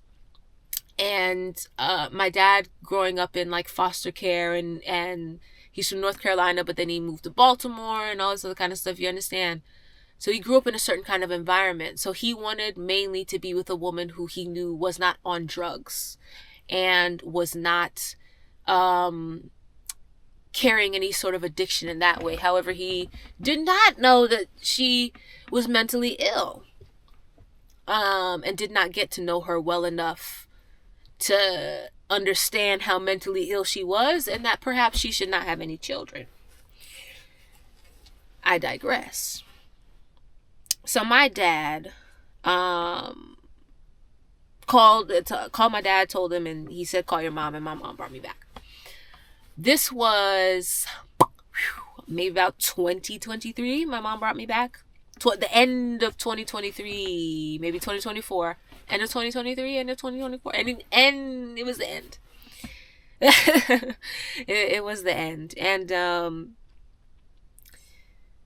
I remember, it's like when I came back, it was the feeling of, oh, like things are going to be different. Things are going to be different. And nothing was different. Nothing was different. Nothing had changed. I did not talk to my mom for 3.5 years. So from the time that I left LA and came back, I didn't speak to her. Granted, she was stalking me. She doesn't know this, but she was stalking me. And I know she was stalking me because, and I wish I had receipts, but it's been years since this has happened. So, but I'll tell this story very briefly. So back when I was in college, I had my first car was a Hyundai, and I crashed it. I totaled the car, and I got a Volkswagen. And I'll never forget going into the dealership by myself because my mom was, I'll never forget, I crashed my car, and it was literally a week. And it was maybe like, it happened on like a Sunday, and on a Thursday, I was going throughout the week. Both of my parents are quite selfish and frankly not fit to be parents. Yeah, but I had to take my mom's car to school, which she didn't like because neither of my parents really liked the responsibility of having a child. And so I remember one morning I was driving her car. Excuse me, pardon me. I was driving her car, and I was stopped at a red light, and the light had just turned green. And I'll never forget, my mom turned to me and at the top of her voice screamed into my ear, "Drive the fucking car!" Like a maniac. And that day, I believe I skipped class. Either that, it was that day I skipped class, or the next day I skipped school, and I went to the car dealership, and I remember telling the car dealer, the guy, the car salesman, I said, listen, I'm going to bring my mom back in later. I'm going to get this car today. I need you to hang in there with me. My mom is a fucking asshole. Seriously, my mom is terrible. She's rude. She's disrespectful. I know her. She's going to be rude to you. She's going to be disrespectful to you. And boy, was she. Brought my mom later on to get my Volkswagen that I had picked out. I wanted a car that was indestructible. And boy, was it. It was expensive to fix, but it was indestructible. And I got this car. And I remember bringing my mom into the dealership, and she wanted to get me a car that was, I wanted a car that was not more than 10,000. I got one for 10,500. She wanted me to get a car that was 1,400. God, I think I spit a little bit. Sorry, guys. She wanted me to get a car that was 1,400, and it was newer and more up to date. And I'd already picked this car out. And I remember she screamed at the car salesman, screamed in his face. And he looked at me, and I said, now you understand. I looked at him like, now you get it. By the grace of God, I ended up getting that car. So I got the car, right? And when you first get a car, if you don't sign up for the online stuff, you're waiting for the mail. So I was waiting for the mail so I could get my first car payment in. Thankfully, I knew what the bank was named, and I called the bank and made the payment over the phone. When I called the bank and made the payment over the phone, they said, oh my gosh, it's a good thing you called us. It's a good thing you called us. Because if you hadn't called in X amount of days, we would have had to take the car because you would have missed your first payment. So I said, that's strange. They said, yeah, we sent you a letter in the mail. You didn't get the letter in the mail. I said, no. So I asked my mom, I said, hey, have you seen a letter? Lord Jesus. Hey, have you seen a letter from the car company? No, I haven't seen a letter. I haven't seen anything. I was home by myself one day, and I opened up the kitchen drawer full of letters. The magic drunk drawer. I opened it up. And right on top, busted open, was the letter from my car company for my first payment. Because what you're not understanding, also on top of the abuse, on top of the molestation, was that my mom has a habit of trying to sabotage things that I want, and things that I want without her permission. I didn't get her permission to like the car that I picked for myself, so I wasn't allowed to have it. And she was gonna try and set it up to where I'm not gonna get it. By the grace of God, I had that car, and that was the car that took me to Los Angeles, California. The car got repo, but it's all right, because it took me there. And it kept me in LA for about 2 years. So now we're fast forwarding, and I'm back from LA. And I'm 26. This was recent. 27. 28, 27, 28. This is recent, yeah? And it's like nothing changed. Can you imagine 26 years old and your mom is still trying to molest you at 26?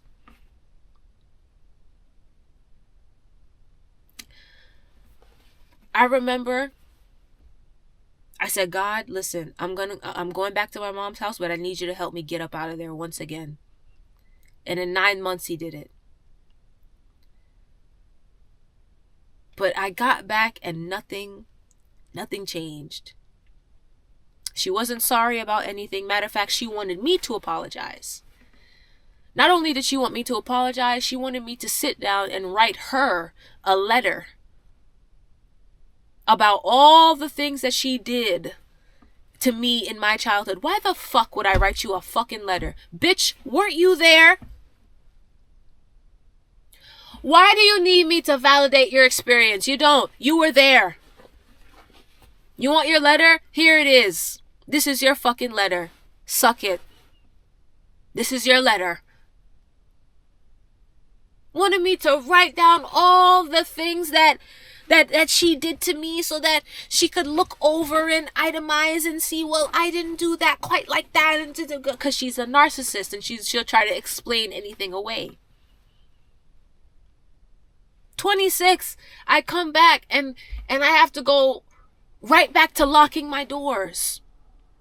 Right back to isolating myself like I was a teenager all over again. I wake up and she's rubbing my butt, touching my butt. Oh no, door was locked from then. The door was locked from then. To the point where I would wake up out of my sleep and hear my mother trying to force the door open. Jesus God. You know when you have a metal door and you hear this sound? Like you hear the sound of somebody that's trying to like grab and force something with all their strength.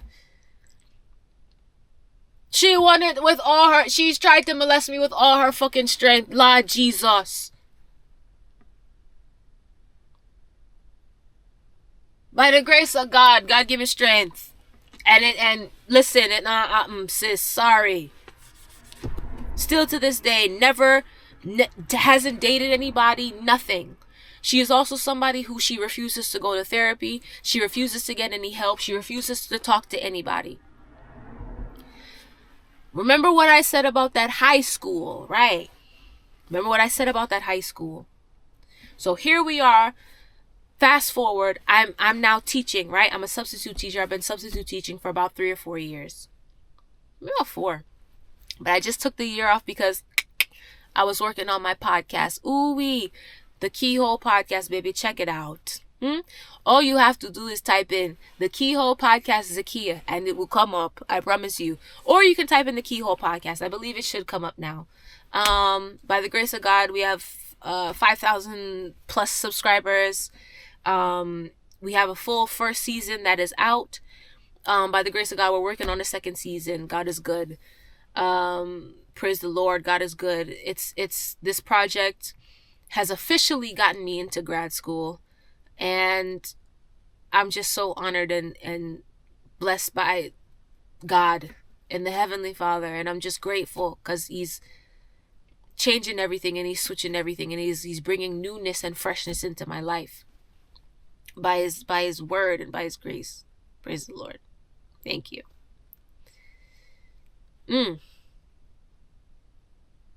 Come on.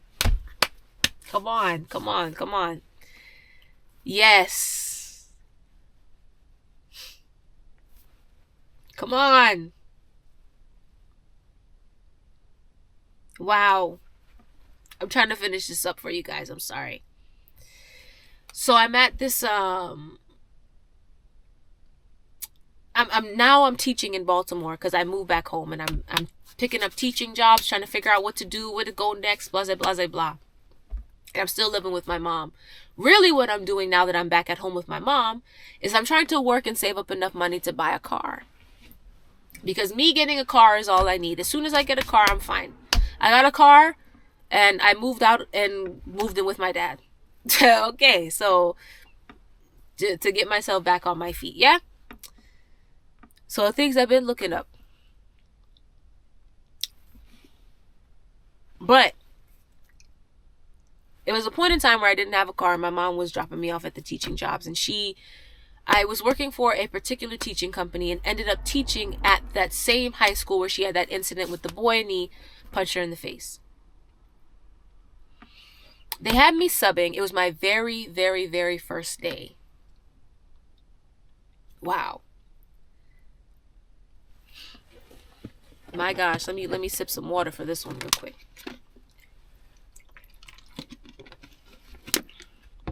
It was my very first day at the school. I don't know anybody. I haven't been there. I haven't talked to anybody really and truly. I haven't even met the principal yet.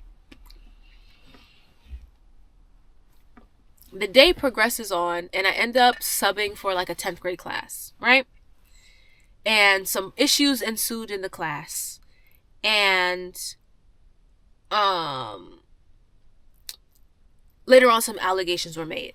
So some issues ensued in the class.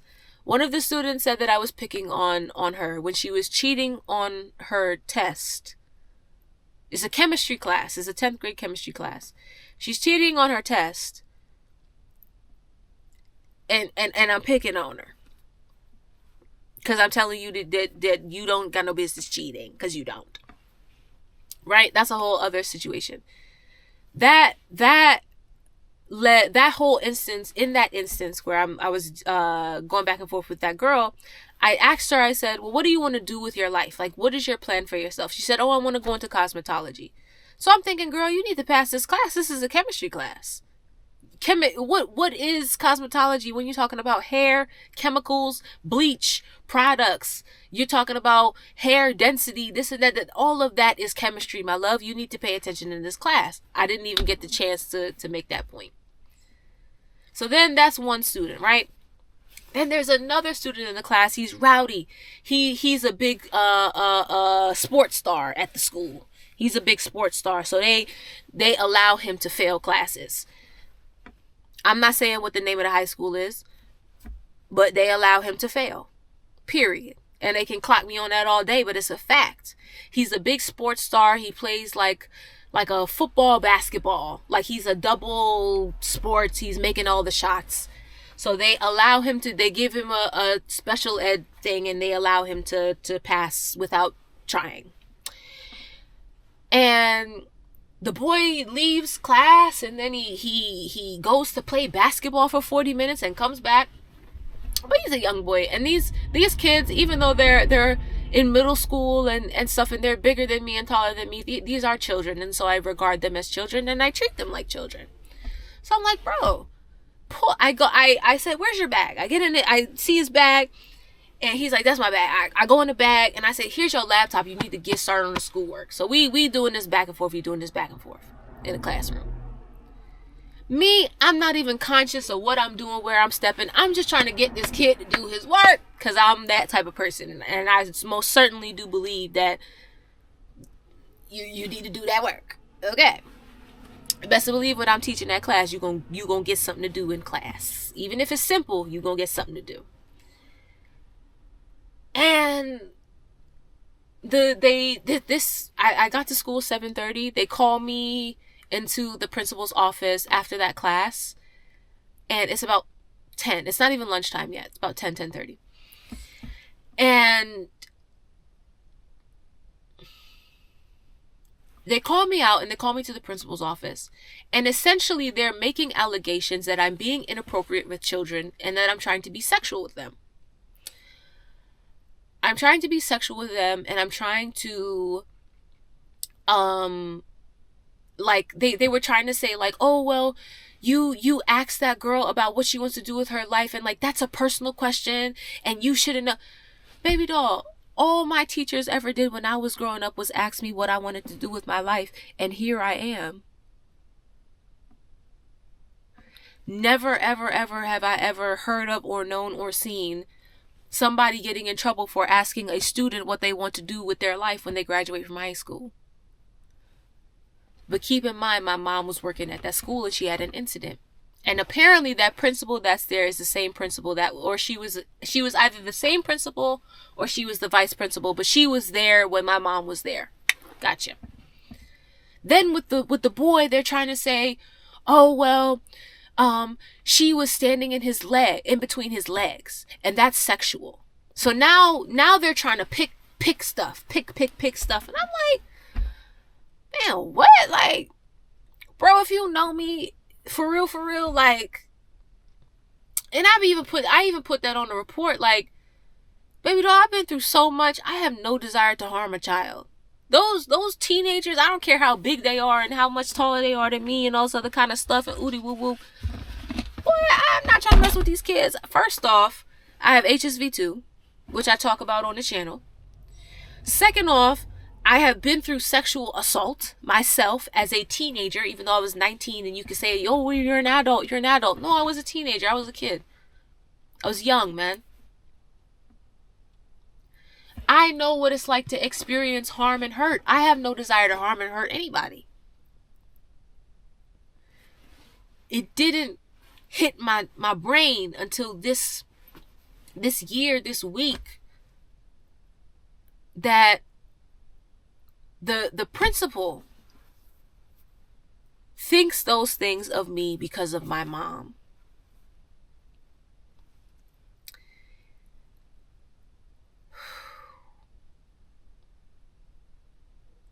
Shout out to that principal because she knows, and she knew before I knew. So shout out to you, Miss Lady, for real. Even though you wanted to get me fired and you thought that I was trying to hurt children and all this other kind of stuff, God is so good. You gave me a key to something, and I thank you for that, because you opened a door for me that needed to be opened. The irony of life, the irony of me spending my years being ridiculed, being told, I don't want you to post pictures of me with you on Instagram, and my mom, I don't want you to post pictures of me online. I don't want you to post pictures of us together online and all this other kind of stuff. All the years that I grew up, and she would very intensely coerce and persuade and push and at times be more forceful about being a certain way, entertaining the idea of keeping up with the Joneses and like reputation. And she used that word so much throughout my childhood it made me sick. Everything to her was reputation. You can't do that because that's going to ruin your reputation. You can't have sex because it's going to ruin your reputation. You can't have a boyfriend because it's going to ruin your reputation. Meanwhile, the woman was building a reputation for herself that it followed me into my adulthood. To the point where I am out and about at work living my life, and somebody who has interacted with my mom and thinks that they know me can assume that I am on that type of time.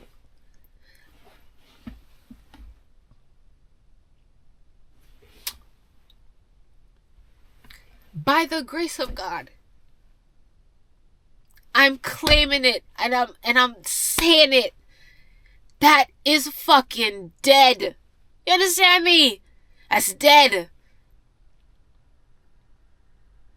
That is dead. In the almighty name of Jesus, I'm killing it today. It's dead. It is dead.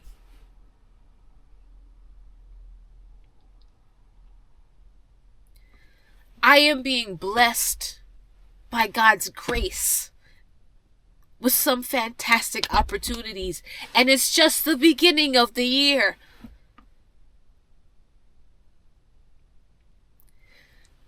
I'm moving more into a public space, and I'm thinking about everything. And I want to share my perspective, and I want to share my experience.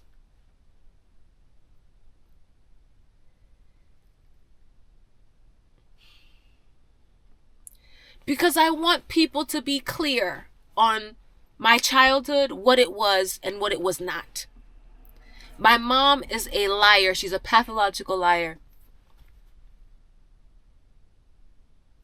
My mom is the type of person where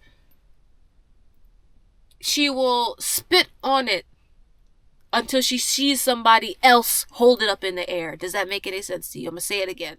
My mom is the type of person where she will spit on a thing until she sees somebody else hold it up in the air. She spat on me for years.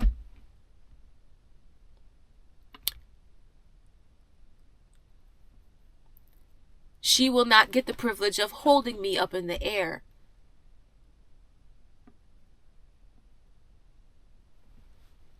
By the grace of God, the only entity that's going to be holding me up is God himself. And for real, and may I claim that too. The only entity that's going to hold me up is God himself. Him right and hold me up. That's it.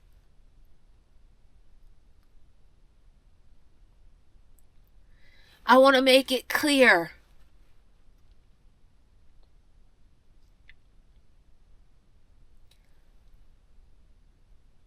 My mom was never a positive part of my life.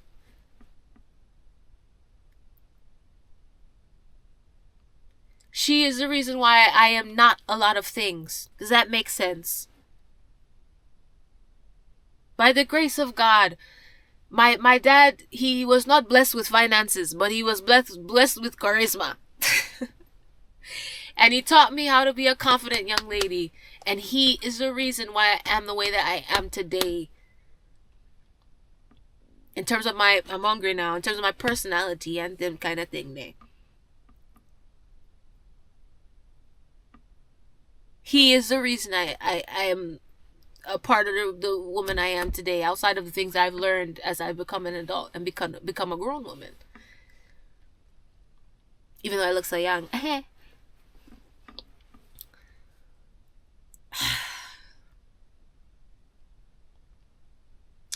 I'm at a point now where I'm unsure of what to do, and I'm at a crossroads, and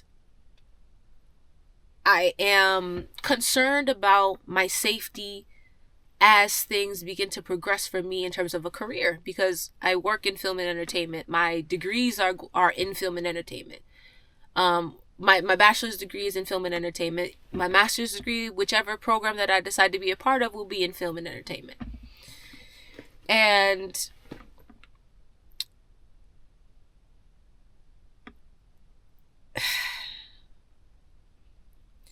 I'm at a point now where I know where I'm going and I know what I can't allow in my life anymore. I think back on my life, and I think back on all the relationships that I had and didn't have, and I realize that I haven't had a real boyfriend since I was 14.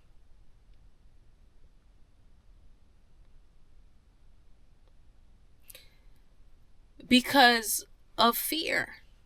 And because I did not because I didn't want my mom to kill anybody, but because I never wanted to introduce anybody to her ever. And even to this day, I don't want anybody to meet her. You don't have to meet her. I'm not going to start that. I'm not going to start name calling. I never wanted anybody to meet her. Ever. And so I never took anybody seriously. And I told myself that the only time I'm ever going to take somebody seriously if it's my husband. And if he's my husband, I'm going to marry him first. And then she can meet him later. That was my plan. And it's still kind of sort of my plan.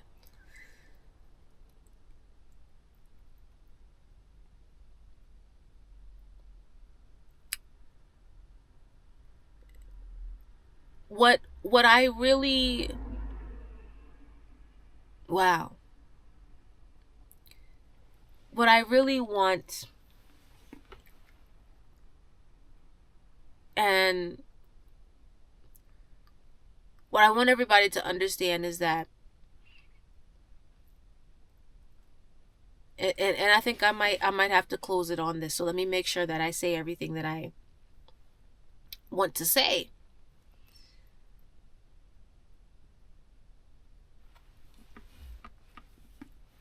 Is that fear, it's like a ripple effect. I know that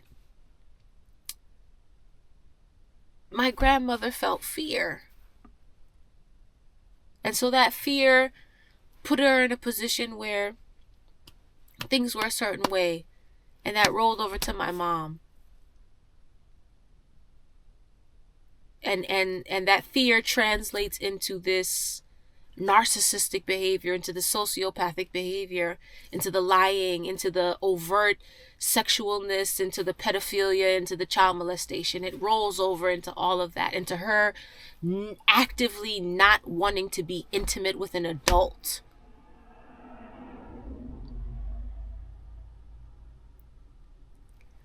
I'm saying it here today, and I'm claiming it in the name of Jesus. It is not rolling anymore. This stone is not rolling anymore. The stone is not rolling anymore. We're done. Doney done. The stone is not rolling anymore. Doney done. Tired.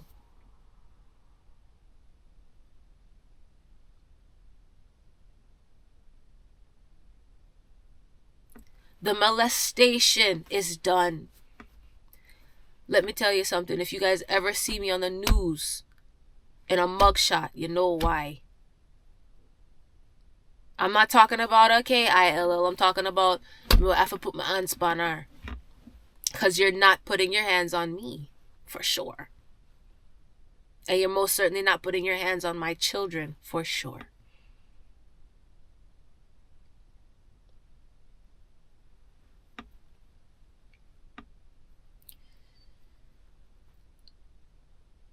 When you allow fear to control your life, it took me, today is 29 years.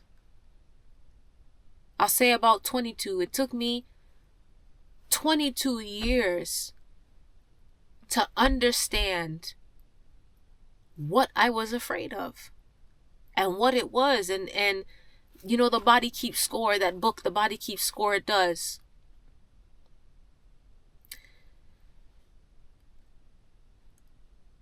Fear.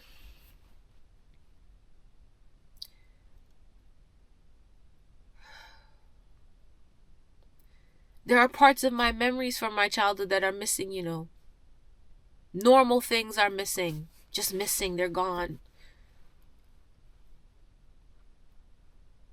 Fear and discomfort.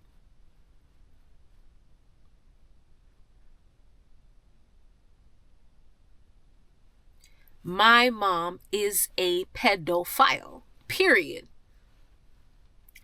Period. That bitch is a pedophile. And not only is she a pedophile, she is a child molester. I'm at the point now where I'm not negotiating, I'm not talking, I'm not writing fucking letters, I'm not asking you nothing else. Because at this point in time, it's a choice. You're choosing to do that. At the same way that you've chosen to do that since you were a 15, 16-year-old girl. You're choosing to do that now, to this day. Excuse me, I'm yelling.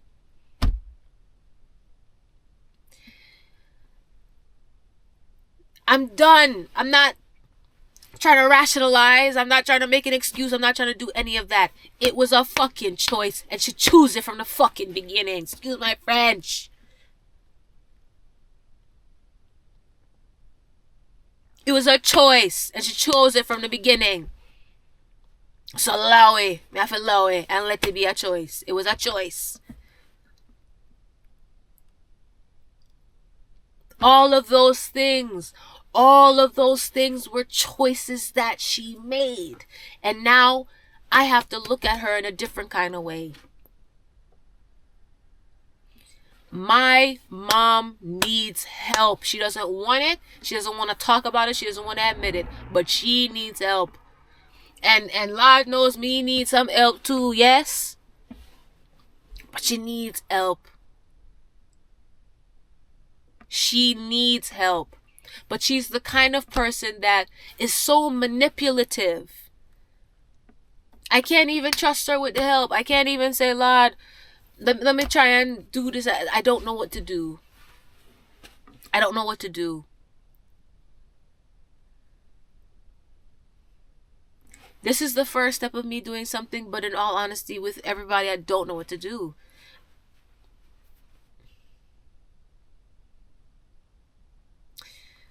As time progresses, I'll pray on it, and God will tell me everything that I need to know.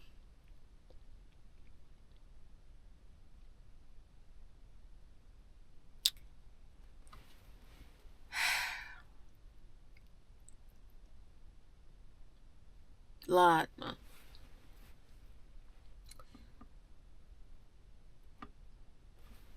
Closing words.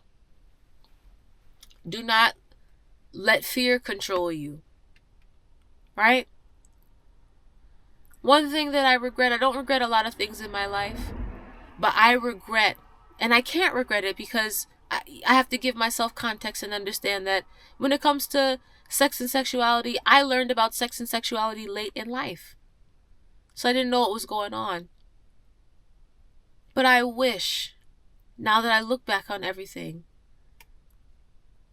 I wish that I would have known enough to know to call the police and to call the authorities and tell them what was going on in the house and what I saw. But I wasn't even registering everything.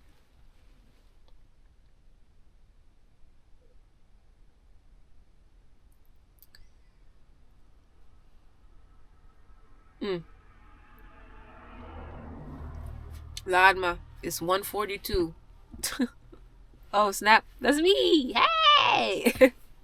It's 1:42. It's 1:42. Let me check this. Yeah, it's 1:42. It's 1:42. Okay, shout out to my camera. I plugged her in. Ha, daddy. Ah.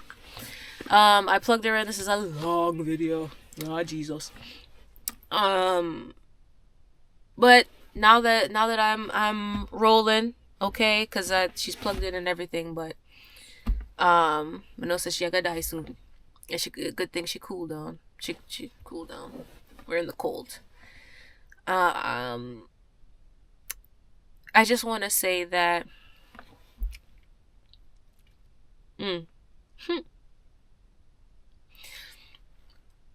I just want to say that I give God the glory, and I give Him the praise and the honor, and I am extremely grateful and thankful and appreciative of Him bringing me to this point, to be able to feel so much peace in my heart.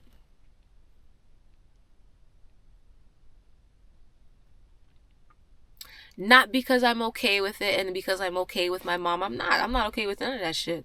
I'm not okay with my mom at all. And if I Lord Jesus. Yeah?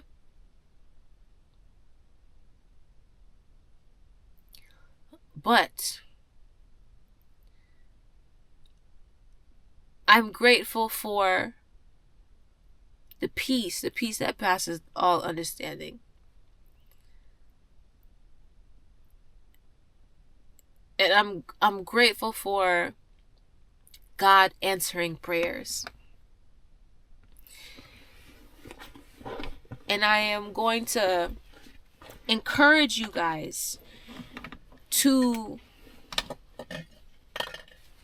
really give it over and give it over to the Lord.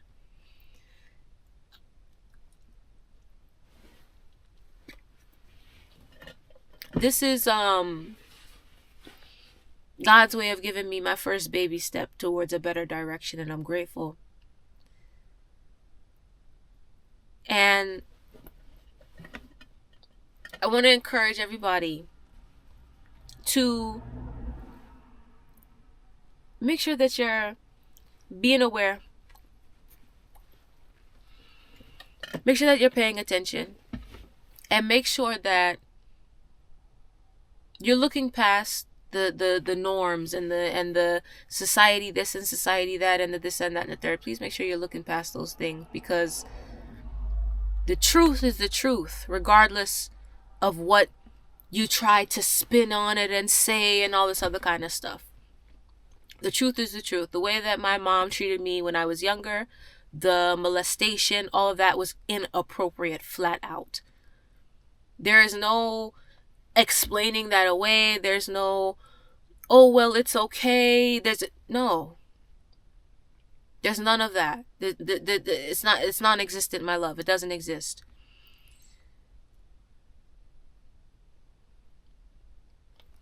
Just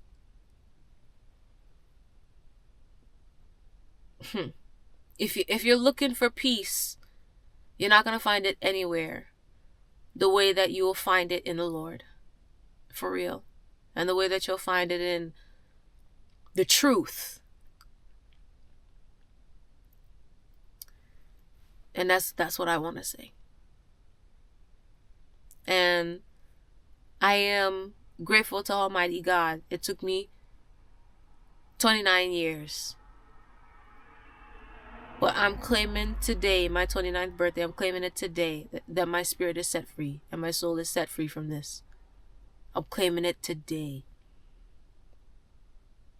Even if the negativity tries to come up, even if the nastiness tries to come up, even if this, I'm claiming it today. My spirit is set free by the almighty grace of God.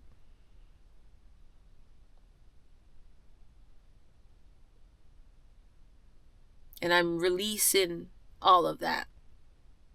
And I'm releasing my mom and her energy and just that nastiness. I'm releasing it. I'm letting her go. I'm throwing the baby out with the bathwater. Everything. Yeah, I let it go.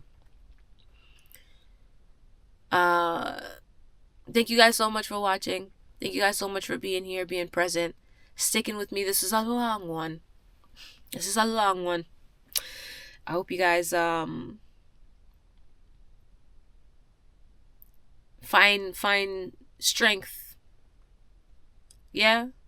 Find strength. And remember the power of honesty and the power of being true. Yeah? That's all I can really think of though. That's all I can really think of. How many times am I gonna say goodbye? Okay. On that note, thank you guys so much for joining me. I am Zakia. It's my name is simply Zakia because I'm Zakia. Stop calling me simply. Thank you. My name is Zakia.